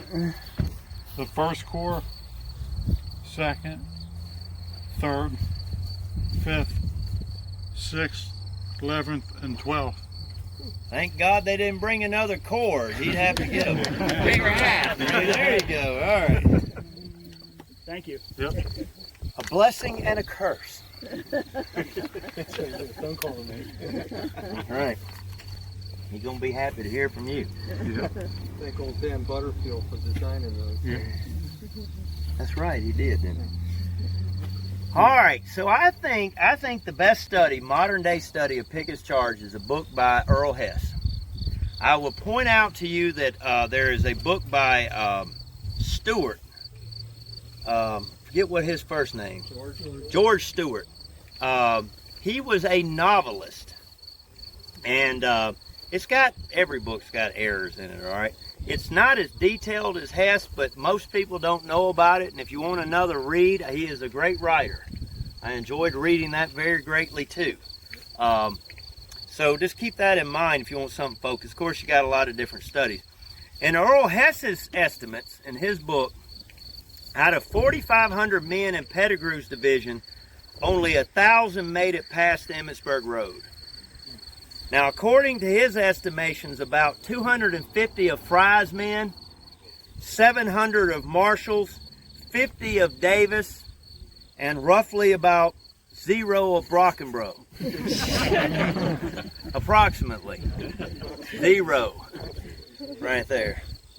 Okay, Joseph Davis's brigade suffered, he thought, 44% loss during the attack. Now, a better mathematician than me would have to come up with that, but I said at the beginning of the tour, those 3 units on July 1st lost roughly 50%. All right, and so I guess they lost half, and then they lost the other half, is the best way to say it. So what does that make it, 2/3 together? I don't know, somebody better than I can come up with that. I always had to be tutored in math. Thank you, Miss McCullough, back home, and Miss Busby, right there, for getting me a high school diploma.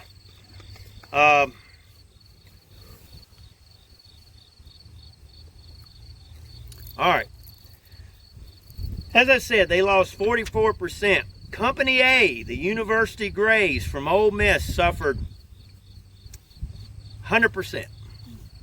They lost all 32 men in the attack from the Company A, from that company.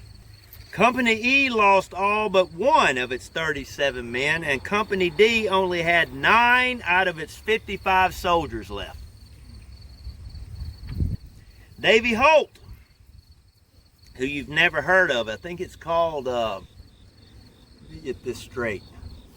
I think it's called A Mississippi Rebel in the Army of Northern Virginia. It's a great read. You read that one there? If you like Sam Watkins, Company H, A-Y-T-C-H, learn how to spell.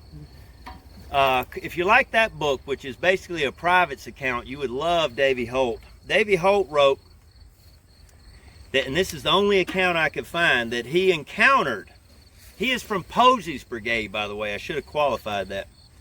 He wrote that he encountered Joseph Davis after the attack. Holt inquired where his brigade was. He asked the general where his brigade was, and the general did not respond to him. He just standing there. So Holt walks up to Joe Davis, and Davis is back on Seminary Ridge, and he says, "General, where's your brigade?" And Davis is standing there, and he's taking he's got his sword out of his scabbard. He's just standing there looking at the ground, and he won't answer him. And Holt just stands there and looks at him. And Davis finally, quote, pointed his sword up to the skies and stood there for a moment, knocking the pebbles out of the path with the point of his sword. He could not talk, and neither could I. He walked on, and I went back to my place in the line. What did he mean by that? They gone to heaven, right there.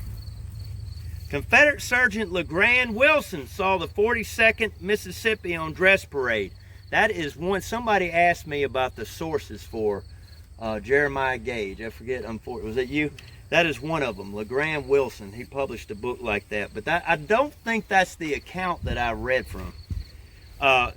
LeGrand Wilson saw the 42nd Mississippi on dress parade shortly after their return to Virginia. He noted, quote, the regiment was in command of a captain, the colonel dead, the lieutenant colonel a hopeless cripple, and the major severely wounded. Our gallant adjutant escaped, and many of the company officers gone, and in the ranks, comma, great gaps, comma, great gaps. All right, in conclusion, in 2000, I believe, either 99 or 2000, it's got a date on it, the 11th Mississippi Memorial Association is going to come and place and approach the Park Service to place a monument on the battlefield of Gettysburg. All right? That is not something that is easily done. However, unbeknownst to us, the park, not that I had anything to do with it, but as an employee, they had on their committee a gentleman named Trent Lott, who was at the time the majority leader in the Senate, which is a pretty powerful position. And so with that, 11th Mississippi gets a monument here. No problem, whatever. When we were told the monument was coming, place yourself in the park's position. We haven't had really a monuments dedicated en masse here since the early 1900s. What do you do with it? Where do you put it? And how do you place it in order to conform with the rest of the battlefield? When they had to make the decision, the 11th Mississippi Memorial Association was informed by GNMP that they had to go back to the Gettysburg Battlefield Memorial Association's bylaws. This is roughly from the 1870s. And those regulations stipulated, and they still do, this is how this battlefield is laid out today. Those regulations stipulated that a unit could place their marker on the line, but it had to be at their original battle line, right there. Okay, so that meant that you couldn't take that statue that we saw over there with the flag bearer and do what? You couldn't stick it right here. The main monument could not go right here on the Union line. Your main monument has to go at the original spot. Now, according to the GBMA guidelines, bylaws, you could subsequently put up other markers, such as an advance marker. All right, and so that advance marker is what this is. But the neat thing about it to me is, that is approximately what? 140 years after the battle. 140 years after the battle. The bylaws stipulated and stipulate that no Confederate monument can go on the Union side of the wall. And so even in the year 2000, that is why this monument is standing here today and not over there. And unfortunately, ladies and gentlemen, most people never see it because they don't know it's here, but it's ducked down. But if you want, we got a lot of people. We got a lot of people right here. Oh, I'm sorry. And when we get finished with this, they have a relief of that 11th Mississippi flag that was captured here, the one that was hanging by one corner. All right? Y'all take her out of the sun. Just go ahead and take her out of the sun automatically. Yeah, up through there. So if you look at this right here, it went eventually to the Museum of the Confederacy. And if you look up the original, you have to have a high res, but if you look in the corner, a Union soldier from New York, the Garibaldi Guards, took a pen and autographed the corner of the flag right there. Put a big old John Hancock on it right there, and it's still on there today, and I felt that was kind of neat too.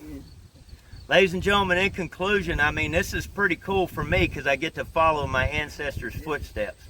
As I always say, I don't know what I would have done until I had to do it, right? I don't know what I would have done until I had to be placed there, okay? And I don't know. If it was left up to me, I'd be lucky to make it to the Emmitsburg Road. I don't know. I don't know what I'd do. probably if it happened several times, then it would, over and over, I'd probably do a different thing every time that it happened. I can't imagine the survivors as they make it back there. I can't imagine. When they regroup back there, that's when they start to call the roll. This would happen both the Union and Confederate. Once they had a breather, they call the roll, and you can imagine all the names that were not answering that roll call right there. It had to be a sad day for Davis and his boys back on Seminary Ridge. Thank y'all very much. I appreciate it. Thanks, Matt. All right.